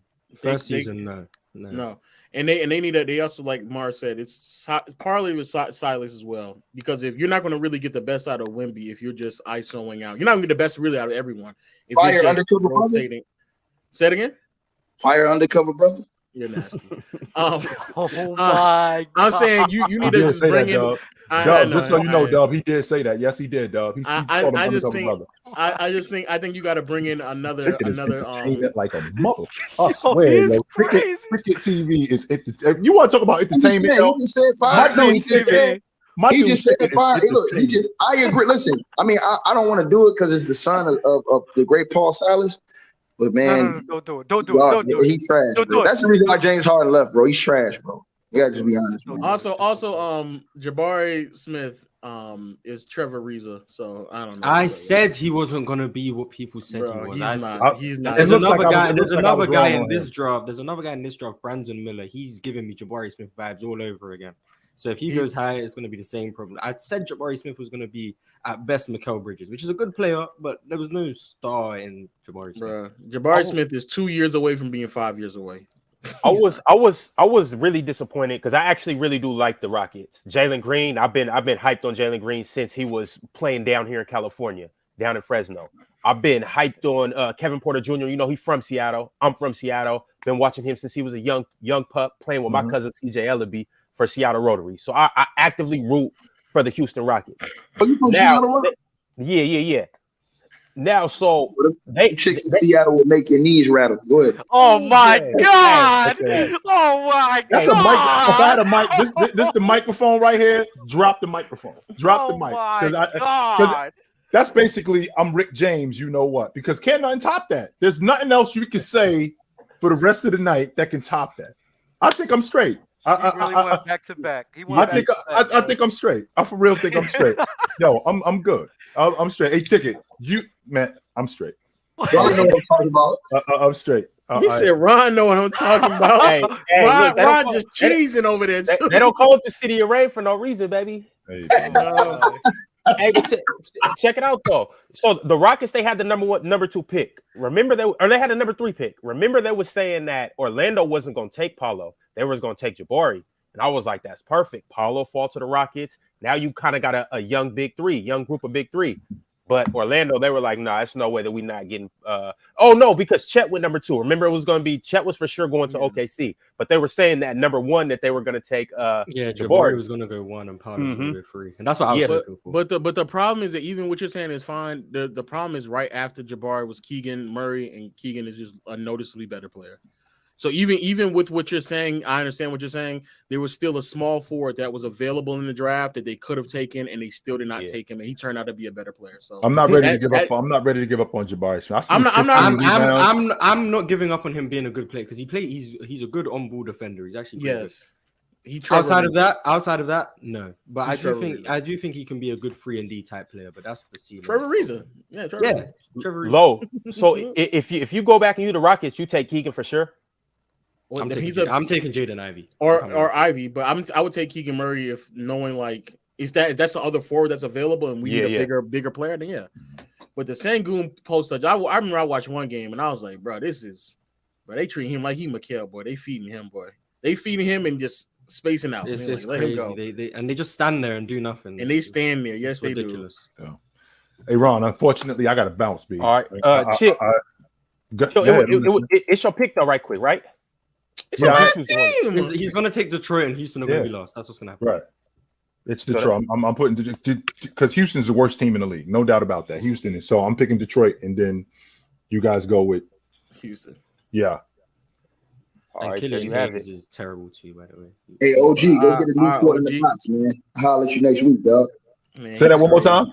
Go get you a new port in the box, man. Go get you a cig, man. I don't do that. I don't smoke. No, okay. I thought you might need to smoke something after dealing with me. That ain't my style. Nah, I'm straight on you, Ticket. I know, right? Because he's just ridiculous. I thought you might need to go smoke a square after dealing with me. I'm always ready. Whenever you show up, I know I'm always ready for the battle. My boxing gloves is on when you show up. So, hey, fellas, it was real. It was dope. It was even real dope. I'll see y'all next week. No doubt about it. Oh, Lord, I see you. Take it light. Take it. Pull your panties up. Oh my God. He just always. Yo, I'm gonna go ahead and rip into a few of these super chats. I know a lot of y'all done tapped in, so we're gonna go ahead and do it. Lo, y'all good? Y'all want to stick around and do some of these super chats? Yeah, come on. Let's get the super chats out the way, man. The real ones are here, man. The real ones. Put your salutes up, on, Marz. Hey, that's what I'm talking about, bro. Dang, Lo, that means a lot. You told me you wasn't gonna do that, bro. I appreciate you, man. That's crazy. Yeah, man. All right, let's get into it. We got me shed a tear, bro. Damn. Yo, if I don't get around to y'all super chat, I'm sorry. Next week, I'll do my best to do it. All right, we're gonna start from the top. What does that say? We could ignore that one. We could ignore that one. Y'all need to stop playing with Ron like he's not a top 3 panelist in all of PC. Hey, Marz, remember we were talking about Paul Pierce earlier, saying like he's better than all these other players and stuff like that. We mentioned that, so I'm not gonna say anything of that nature. I'm just gonna say Ron Don, put your crown on. Juicy Banks, he said if KD wins Finals MVP and has a crazy playoff run, where does he rank all time? He's a lock top 10. I didn't know you ranked off accolades, though. No, I mean the general consensus. He's in my top 10 already, but for everybody else, he would be a lock. He in your top 10 already? Yeah, he's in my top 10. Where? I don't rank the old guys. You know this. Okay, no man, you're right. Yeah, he might be like pushing top 15, maybe. I don't know.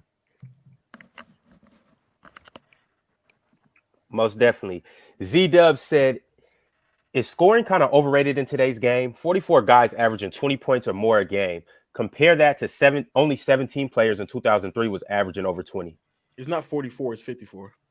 Damn. Scoring's overrated if you don't know how to compare numbers across eras, or you don't even try to. If you just use blind averages, then yes, scoring is overrated, and you're gonna end up saying nonsense like guys averaging 25 today are better than guys who are averaging 20. Like if you start saying stuff like Tim Duncan wasn't that good of a scorer, that's when you start realizing you don't know how to compare eras. But if you know what you're doing, not really, because it's easy to figure out how to adjust these numbers. Only reason why I know that off the top of my head is because Larry, I was supposed to drop a video today about it.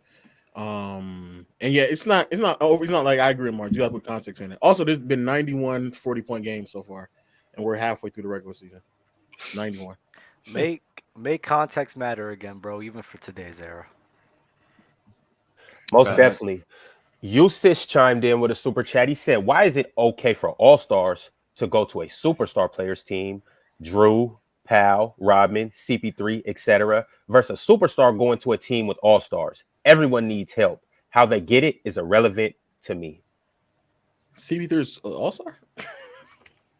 CP3 made a super team. I never think he ever did. He just listing about CP3 going to like Houston and stuff. I think that's a super team. It's not a super team. That was a really good team. I think he's just asking why when all-stars join a superstar, like they join their team, that's fine. But if the superstar joins the team with all-stars on it, it's a problem. Because life is about expectations, and no one is expecting all-stars to lead a team. You're expecting a superstar too. So if a superstar fails to do so and goes somewhere else, that's why. I'm not saying I agree with it, but that's why. Yeah, I don't care about it. So yeah. But when you get a job and you live life, man, you'll realize life is about expectations. It's all about expectations and results. All about it. School him, Low and Dub. Let him know. XYZ123 with the super chat. He said, these dudes who hate on Ticket were crying about Ticket not being here at the start. Just proves your haters are some of your biggest fans. They favorite pizza is probably the Meat Lovers pizza. Meat Lover Supreme, based on how they ride Ticket. You know what's so crazy as you talk about meat? Pause. Is it Ron or is it Dub? When I eat on here, you zoom into me. So that's why I keep like killing my camera because I'm like I can't have it. And ironically enough, I'm eating a meatball sub, so you've been looking crazy if I was eating a meatball sub. Yo, hey, look, we all family. You ain't gotta hide it. If you want to eat your meat live on camera, but yo, Ron, he had the tongue out and everything, boy. We call him Slippy. Yeah, that was wrong, Dub. And Lo, I'd never do that to you. I promise you. Look, he trying to look. All right, so I'm opening up some chips. I got my finger hovering over the board right now. Oh, you freak! like I said, I ain't gonna do you like that. Yo, King of Jers with the super chat. He said, I can't believe y'all 1v1 tournament. You guys stopped Bird beats LBJ. Prime LBJ destroys Bird. That was nasty. Ron, that's you. Ron, that is you. Hey, bro, I'm gonna keep it a beam, bro. I was thinking about this through my head earlier, bro. I think Bird of all time is top 3 most deadliest one-on-one players of all time. In 3 dribbles, I think Bird is scary. There's nothing you can do with Bird. Kobe, MJ, KD. I got MJ, KD is putting him in a fucking blender. Bro, but Bird is doing the same thing to them. Literally the same exact thing. It's nothing that they can do with Bird. The answer is Kobe, MJ, and KD. That's the answer. But you think? Wait, who's not in the top 3 then? Bird. I mean, Ron. If Bird is top 3, who else is the other 2? Jordan and Kobe. So KD is a worse one-on-one scorer than Bird. It's not about score. You have to play defense one-on-one too. If we're talking about scoring offensively, you think Bird's moving his feet like that? You said what? You think Bird's moving his feet? He's a better defender than KD.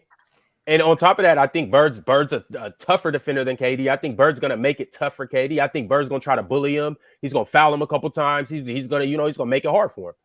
Oh my god! Just say top 5. But look, I have Bird number 3 on my 1v1 rankings. Reason being is because I'm not gonna argue Kevin Durant versus Larry Bird. It's a toss up.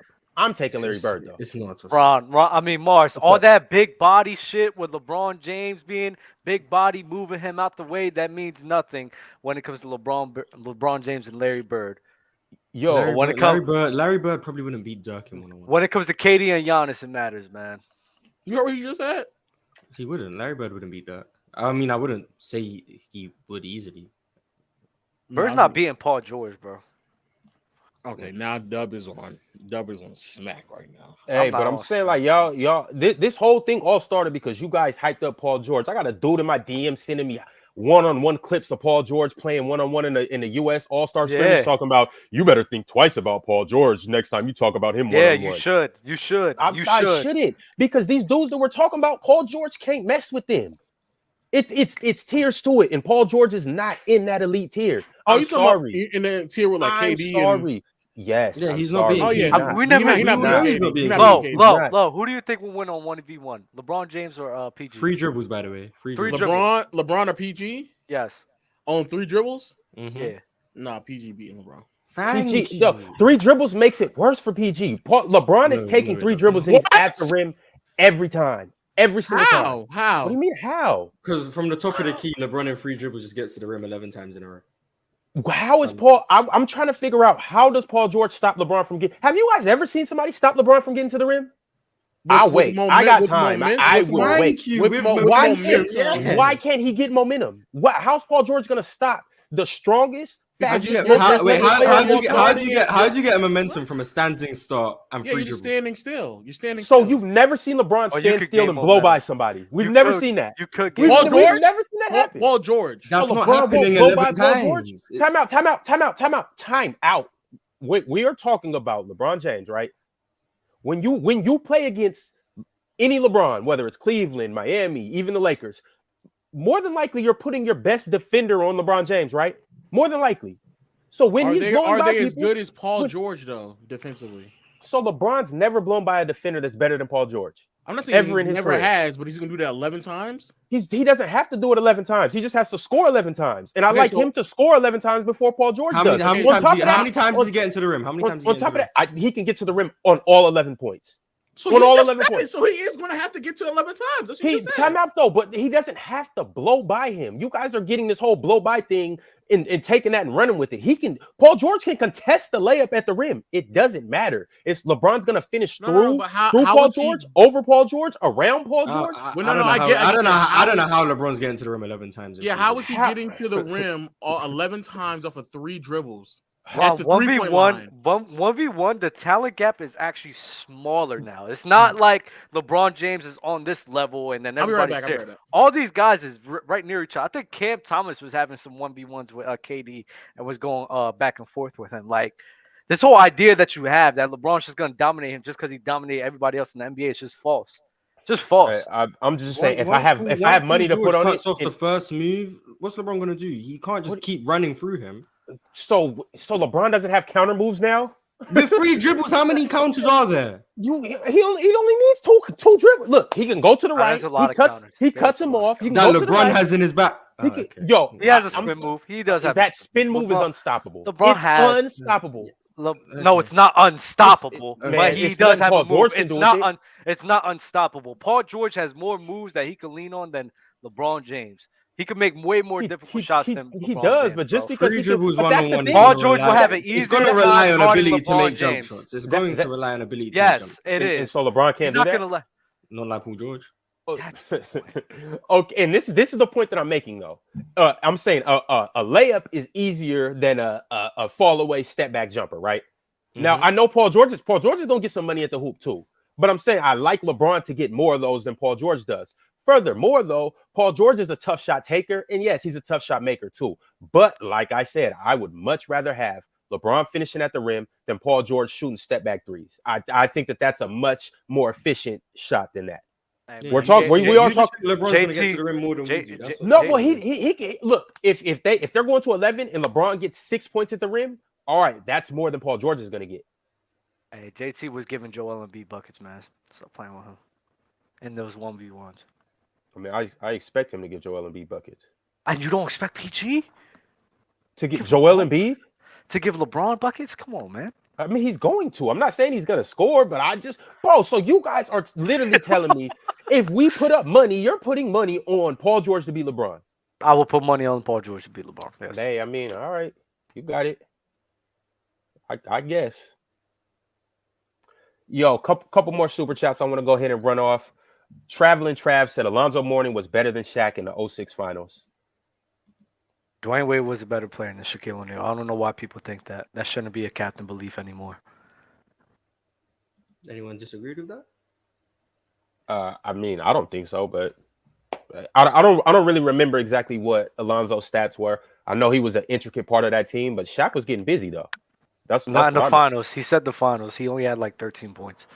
What is Zoe? I don't even think Alonzo Mourning was even playing like that in the finals. When I watched, I don't remember him being out there a bunch. The issue with Shaq in that final, he couldn't make free throws. That was the issue. He just couldn't make any free throws. He was playing fine. He was alright. Dwayne Wade is the GOAT. CK with a super chat for you, Marz. He said, Marz, in the 2015-2016 season, the Warriors led the league in points, pace, and assists. 173 games. The Clippers that same season was bottom of the league in pace, average, less assists than the Warriors, and won only 54 games with Chris Paul on the team. Why is he saying that to me? What's that going to do with anything I have no clue. Put your name in there. I don't know what that has to do with anything. Well, let me see that. I haven't spoken about the 2016 Warriors today. I haven't spoken about Chris Paul. Haven't spoken about assists. I guess you just wanted to say my name. Yeah, I'm not sure either. I'm not sure. Right. Okay. Lowe's eating right now. Everybody's saying Lowe's eating. He's gotta be low. C-Dub, you see what you did being childish. What you did was you scored low for life. Now he got PTSD to eat on the show. I try to tell you, it's an open space. This is a safe free zone up here. Hey. Oh, well, what I hear from Low, he can't stop munching, bro. Oh, I don't think you heard that. Low, we're not talking about you, Low, right now. What happened? We not. Oh, no, nothing, bro. Wow. Hey, yo, chat. What they talking about? They were saying you were eating. They were saying you were eating. The chat. No, actually, I just got my new bed in, and the bed kind of moves up and down on the back. And oh man, it's tough, man. That's fine. Tough. That's dope. They said you were a munch. You said I was throwing the sub. No, the sub is still right here. I still got part of it. So I wasn't eating it. Meat lovers. It is a meatball, unfortunately. Yo, wow. All right, Drink More Water came through with the super chat. He said, how come when Middleton gets hurt, he's how mid? What? He's now mid. Yeah. But when KD, Kawhi, AD, Booker, Butler, Zion, Harden, and Curry all miss or about to miss a month, they are fine and you believe in them. Are they worse? Shouldn't we wait and see? The reason why he's mid, Middleton was always mid. Yeah, he was because he's hurt. He was mid before the injury. He's mid after the injury. Those guys are good. They were good. They were always good. Middleton was always mid. You guys just thought he wasn't, but he was, and he still is. Facts. Yeah, Middleton should be a common belief. Facts. Double P said, nah, Wilt Chamberlain would be the best one-on-one player. Too athletic, too tall, too strong. Out of the post, he ain't being Shaq. He's not being Shaq. He's not being Shaq at all. Shaq either. But out of the post, not at the. We talking about at the top of the key with 3 dribbles, bro. What we talking about? Shaq will beat him on that easily. Hakeem would probably beat him too, to be honest. Easily.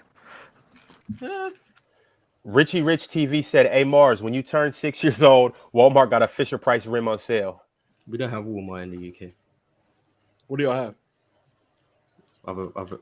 Other stores. What's the name? Like? There's a bunch. Tesco, Morrison's, Asda, Sainsbury's, M&S, Audi, Lidl. Oh, you got Audis out there? Mm-hmm. Yeah, Audi. They got Audis in Germany too. I used to go to that all the time when I was. Have Audis in Spain as well. Audi's just global. Wow. Damn. ShopRite Shout needs out to step Audi. up their game. I was just shopping there when I was broke, boy. Audi had my back. Shout out Audi backing all the broke boys right now. Now low shop for his, groceries at the mall. It's crazy. That's a nasty way to shop. Yo, CK responded to you, Marz. He said his last super chat was in regards to your assist argument with Jokic over Stockton. I agree with you. He's not about passing this. Okay. But I'm blanking on. I don't think I made any arguments today, but thank you for agreeing with me. Marz keep capturing strays for no reason. That's crazy. I don't be saying stuff and then just be getting accused. Apparently, I said Jokic is better scorer than Kobe. Jokic is making half half court passes with one arm off the dribble. Bro, it's crazy, bro. The stuff he be doing is crazy, bro. Yo, Marz, at this point, I think Ticket just be making up stuff and just putting words in your mouth, pause, just to, come on here and try to cook you about something. He just wants to argue for the sake of arguing. Even the clip I made, he didn't say scoring. I made that clip. I know what he was talking about. I said offensively, which is more than scoring, but well. Pirate Hunter 3200 said, stop disrespecting the Knicks for clout. Disrespecting the Knicks for clout's nasty. Stop disrespecting the Knicks for clout. 7th seed in the East with 2 all-star candidates. Try actually watching the games like you claim to do instead of hating. Listen, I don't claim to watch the Knicks. I don't watch them. I just don't want to watch them. I watched like 2 games. They stink. I claim to not watch the fucking Knicks because I do not like watching Julius Randle playing fucking basketball. So I'm sorry that you're hurt by the way that I view them, but they are fucking ass, and it's not going to change. Is he saying that he's saying that Brunson and Randle are all-stars? All-star candidates, yeah. Hey, Brunson went crazy last night. I don't see everything that's going on in the Knicks. Besides about 3 games, I think I've watched them. I have no idea. All I know is I'm not going to start watching them, so they're still trash. Anytime I see Julius Randle play, I feel like throwing up. I don't even claim to watch the Knicks. I've never, because I don't want to watch them. So I wouldn't lie about watching them. What would it take for you guys to watch the Knicks? What player, what move, what anything? If they start overrating Julius Randle, I'll start watching the game so I could criticize him. Oh wow. I watched them play Christmas. I've watched them play Golden State. And there's like maybe a handful of other times I've watched like a few quarters, but other than that, no, they stink. They said Randle been hooping lately though. Good for him. Yeah, he's filling up the box score. That's the only thing he's good for. He had been hooping lately. Shout out to Julius Randle. I would never know. In the last 10 games, he averaging 31, 10, and 4. I ain't seen one of them points. Hey, you said 31, 10, and 4? 31, 10, and 4.5, actually. Hey, shit, that's all right. I'm not with that. He can keep doing that, and I will still not watch. Yo, that means that he had to start. Like y'all can at least say, all right, I don't like he balling right now though. Just because I don't know if he's balling, I'm not watching him. The numbers just told you stats. I'm watching. If he's doing that now, that means he had to be starting out the season trash. He probably as far as I'm concerned, didn't know. As far as I'm concerned, Jalen Brunson is the best player on that team. When he got to the team, as long as you know RJ Barrett stinks as well. Yep. When he got to the team, they changed their dynamic. Yo, man, can y'all stop saying stuff like this? I go on TikTok and join other people's lives, and then I have smoke. They have smoke with me because of stuff y'all say. Like what? Like what? They hate Rated R. They hate him with a passion, bro. Oh, for football? Is he the one who said the Lamar Jackson takes? Yeah, my God, yes. They hate him. Get hate for that? That's crazy. I get hate for that because of a sport I don't even watch nor commentate on. And also they hate Marz. Oh yeah, I know nothing. No matter what I say, I know nothing. Yeah, that is. It's the accent, Marz. You gotta work on not speaking. No, with that it's not even tone. that. They just hate. They just hate him. I realized a long time ago things that infuriate me is idiots. Idiots really annoy me. So when I'm reading the comments of TikTok or YouTube, and I say I'll make a take, and then I'm reading the comments, and people disagree with me, and they say the most dumb stuff. It's ridiculous what they say to try to disprove me. And I just read it, and it genuinely it's not like I care what they say. It just makes me angry that there's people who are so dumb, but they speak with so much conviction. And it really irks me that they exist in the world with me and believe they know better than me. And I have a major superiority complex because I know they're idiots. And it really triggers me that they believe they know something. And I wish they would all come on Open Gym, every single one of them. I pray they would come on Open Gym, but they won't. Speaking of Open Gym, perfect, dog. Clip it and put it up, dog. I just took a picture of the time. Clip that and put that up. Yo, that is coming out in the next few days. Be ready for that. Marz, that is fucking hilarious. My superiority complex. They're just idiots. They're just They idiots. are. They really they are dumb though. They are dumb. A lot of them are. Like, it's dumb. I said Kobe in 2000 is one of the best guard defensive seasons, and people got mad at me because I wasn't alive to see it. So apparently I'm wrong. And then someone said MJ has a defensive player of the year and Kobe doesn't. So clearly MJ's a better defender. Like, those are the people who believe they know more than me. But yep, whatever. Yo, Dub, you want to answer the super chat? Prime Luka or Prime Curry different, bro. I'm not gonna hold you. Yo, y'all want to talk a little bit about Open Gym?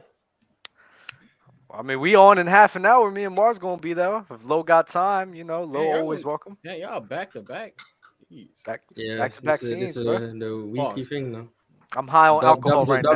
Dub's about to say why LeBron James in 2018 is overrated. So oh my god, yeah, for sure. Don't get into it right now, Dub. I mean, you can't give a sneak preview, but they need to come and see that next episode or in 30 minutes to see. Yeah, if anyone has an issue with Dub saying that, just it's because the East was weak. That's what you're saying. East was weak. Oh yeah. East was weak, extremely weak. Like the worst East probably since the year 2000. Oof. I don't know. Those early 2000s. Oof. Yeah, I know. Nah, that 2018 East was terrible. It was bad, but I to this day I cannot believe that Fluent and Chill got on here and claimed that early 2000s was not a bad conference, bro. That early 2000 East, that was I absurd. think some years were bad, but then 2001 you was gassing a bit. It wasn't that bad in 2001. Yes, it was. It wasn't I great. don't- Like Toronto, apparently Toronto was being hyped up for some reason. Toronto was not that good. They were Not that they were good. just mid. Milwaukee had a great offense. Their defense was mid. And Terrible. Indiana were not as good as they were in 2000. Just because they were in the finals the year before. No, Oh, before we move, Ron, I'm gonna be honest with you. I have a video coming out on my second channel. I do get a bit disrespectful. Okay. Towards me? It's towards a lot of y'all on here, man. That's fire. I also meant to tell Bobby that too. Hey, you might not. You might not say it's fire after the video's done. I'm not sensitive. So I'm gonna watch it and laugh, and then I'm gonna respond to flame your ass with ticket in the video. Hey, but nah. Hey, Bobby on the other hand, he gonna be tight.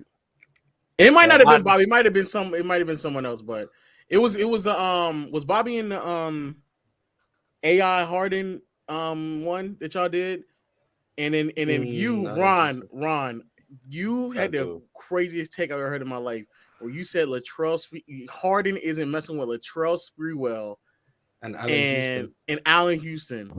Bro, I lost. Yeah, because you were gassing up those Knicks. You were gassing up those Knicks for some reason. Oh, wow. I ain't. You did say it. You did it. Y'all doing that. Y'all doing that. We'll be out. Hey, I watched this. I know Ticket's still watching right now. Here, bro. Ticket proud right now that you guys are taking his own philosophies and adopting them as yours. Putting words in people's mouth. Pause. I ain't never said No.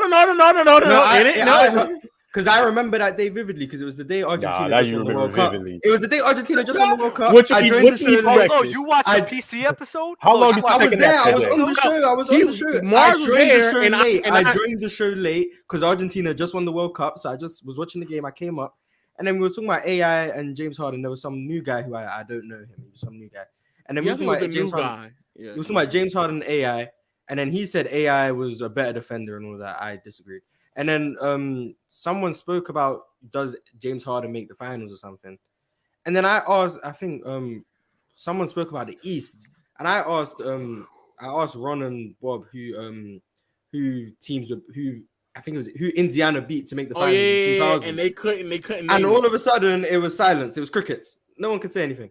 So then I was like, if I wasn't alive, how come you can't remember when you was alive and you say I couldn't claim to watch it? And then you guys, and then I reminded you who those teams played, and then all of a sudden, those Knicks teams, they were really good, but you couldn't remember when they were actually playing them.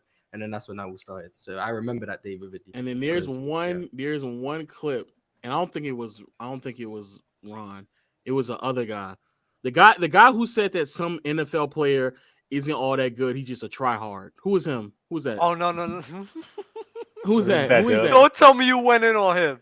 Please yes, don't. Bro, you went in on him. Oh my god! Hold on. Who is that? Who is that? Huh? That was Justin. Fantasy Gods. I love Justin. Actually, by the way. And then he said that, he said that they start bigging up another team. I think it was Milwaukee. And he's like, yo, no, don't sleeping on Dale Ellis or someone. And he said, yo, those Milwaukee teams good. Dale Ellis coming out the bench. Y'all, what you call it? So I paused the video and I went to go look at I thought to myself, Dale Ellis was like a 50-year-old man. It wasn't even that. I paused myself. I was like, I don't think Dale Ellis was on that team. Went to go look, and he was not on the team. So then, for the next 2 minutes in the video, I'm like, this man was voluntarily slurping up somebody who wasn't even on the team, bro. Just to try to make a point. I lied to you. He just texted me today. He said that I don't know if you know Steve Smith Sr. He said that Steve Smith Sr. isn't. He said he wasn't that good. He shouldn't be a Hall of Famer. You all know who Steve Smith is, though. I have no idea. Yep. Like the Steve Smith? The Steve Smith Sr. Yes, he said he shouldn't be a Hall of Famer. He lied to you now. He texted me that today. Today, bro. That's crazy. He's clearly a Hall of Famer. What are we doing right now? Yo, FYF Sports Debate said Magic Johnson is just a flashy Draymond Green. Yes, he's trolling. That's criminal. He's trolling. Hey, FYF, you better be lucky Ticket's not up here to read this. Hey, I know. Shout out to my man. Shout out to my man FYF, man. Shout out to my man FYF. But he's definitely trolling. He's trolling. Yeah, is that the dude that looks like Francis Nagawa? Who the hell is that? Francis Ngannou. You got me The lost. UFC fighter. Yeah, I swear there's a YouTuber that looks just like him. I may be wrong. I don't know. I don't know what you're talking about. SSJ Oh, I showed you a said, picture of him. Never mind. he said, Dub, I seen that title and it hurt my heart, bro. And Marz, I have a tad bit of smoke I want to throw your way. So say it. You pulling up the open gym, SSJ? He's always on open gym. He always shows up. So, he finna cook y'all ass later. Look forward to it. No, he's not. Come on. That is one thing I realized. Most people don't know what they're talking about. They don't. But social media gives everyone a voice. So we're on the podcast, so everyone can hear our opinions, and then they just comment their opinions, and their opinions are just dumb. But yo, shout out my dog J Rob, a Gridiron legend. Yo, if y'all not tapped in with Players Choice Gridiron, it's every Monday and Wednesday. Right, y'all come check out Gridiron. 6 p.m. Pacific time, 9 p.m. Eastern time. Come and tap in. You know, Dub's gonna be up there. J-Rob gonna be there. You know, the infamous Bama gonna be there. And Sports Fluent. Also, Rated R is there on Mondays. They say Rated R is somewhat similar to the Ticket of football. Y'all might want to tap into them. Double P with the super chat said Nikola Jokic or Bill Walton. Jokic, and it's not even close. No, Ron, stop. All right. Bill Walton was nice. Bill Walton was nice. But for like a year, like 1 or 2 years. What are you talking about? We talking about just as a player? Or you talking about their careers? What are we talking about right now? When I hear those questions, I just go as players. As players, I think it's closer than yourself. Oh no, it's still Jokic actually. Oh, it's still Jokic. It's still Jokic. Jokic and Bill Walton. Yeah, get Bill Walton the fuck out of here, bro. Hey, don't disrespect Bill Walton. He was nice. Yeah, good for like 2 years. That's what I just said. That's what I'm saying, man. Yeah, he was good for 2 years. Get him out of here, bro. Pack him up. Pack him up. Put him in the packet, bro. Yeah, but his peak is much higher than Bill Walton's. Much higher, much higher. Oh yeah, I know, because I'm the Jokic stan over here. Look at Ron trying to find another crazy thing. Oh, okay. William Lucas II said, if could, I would spark up with you, Dub, because you cooking right now. I completely agree with PG. Completely agree. PG with Luka fire. Hey, I'm not gonna lie. I agree with that too, though. I think Paul George and Luka would be crazy. Yeah, that'd be nice. That team would be wild. I would love that team. Would it be? They would be. As long as PG don't fold, I think they won. I mean, that's PG's second name, though. Playoff P? Nah. We'll see. Having a guy there to alleviate some pressure, bro. I believe. Damn, there's a lot of super chats. There is so many super chats. Jesus Christ. Are there? Yes, Yeah, that's why there I'm not. is. That's why I'm not trying to say a lot, bro. I'm just waiting. Oh, okay. All right, go ahead. Go. Run it through again. Go ahead, Ron. Yeah, well, listen. We're not gonna make open gym is canceled if we reading all these super chats. Yo, appreciate everybody for tapping in. It's been a real ass episode. You know, we'll be here at the same time next week. Y'all know where to find us. Y'all got any closing remarks or words to say on the way out? Pull up to open gym, bro. We might. Can you kick off please right go to after. Tyrone Winston? I'm sorry, just please. He did $4.99 at 640. Right here. Yeah. These kids didn't live it. These kids didn't live it while we did, so they'll never understand just how good Stockton was. Y'all wasting y'all brain cells. By that logic, that means that you have no idea how good of a civil rights activist Martin Luther King was because you weren't alive for that. That's basically what you're saying. It's such a dumb argument. It's such a dumb argument. It's footage, numbers, proof. Like, we can watch it. The games are on YouTube. It's probably just as many games on YouTube than you watched at that time, because unless you lived in Utah, you were not able to watch that many games of the Jazz. Not to mention, if you're basing everything, your idea of a player is based on watching them play a game 25 years ago, and you're just going off of that memory, I'm not gonna take your opinion as seriously as you want me to, because you can't remember everything. I'm not gonna take it seriously. You can remember big moments, you can remember big shots, and that's about people it. don't even remember that though. Accurately, there's this. That's as far as it goes. That's as far, because if I ask you how good of a screen navigator was John Stockton, you wouldn't know what to say, because you don't watch these players 20 years ago to analyze their game, because that's not what you were doing. You were watching the Utah Jazz in the playoffs, where you could actually see them. You were watching them play. You were watching them to see the entertainment of the game. You're watching to see who would win. That's what you wasn't watching to analyze John Stockton. I go back and I watch these players and I'm watching the game. I watch Utah Jazz games, exclusively only watch John Stockton, exclusively only watch Karl Malone and make opinions on them. You're just judging it off what you remember of games. It's like, you're not going to remember much. You're not going to go in depth on what you remember. That's why most of these people who watch those guys, you know what they do? He averaged 14 assists. I could say the exact same thing. I wasn't there. Like, you're not saying anything. But I'm not going to go back to the idiot stuff. I've already said all of that. So. And if you watch Bill Russell, bro, you would sit here and think he was a role player, bro. And I just want to also say, I just want to say, also for the people out there, even if you're like 40 years old, right? Even if you're 40 right now, you were watching that when you were like 15, 16 years old, when they were in the late 90s. So realistically speaking, even through the better part of Stockton's career, you were like 10 years old.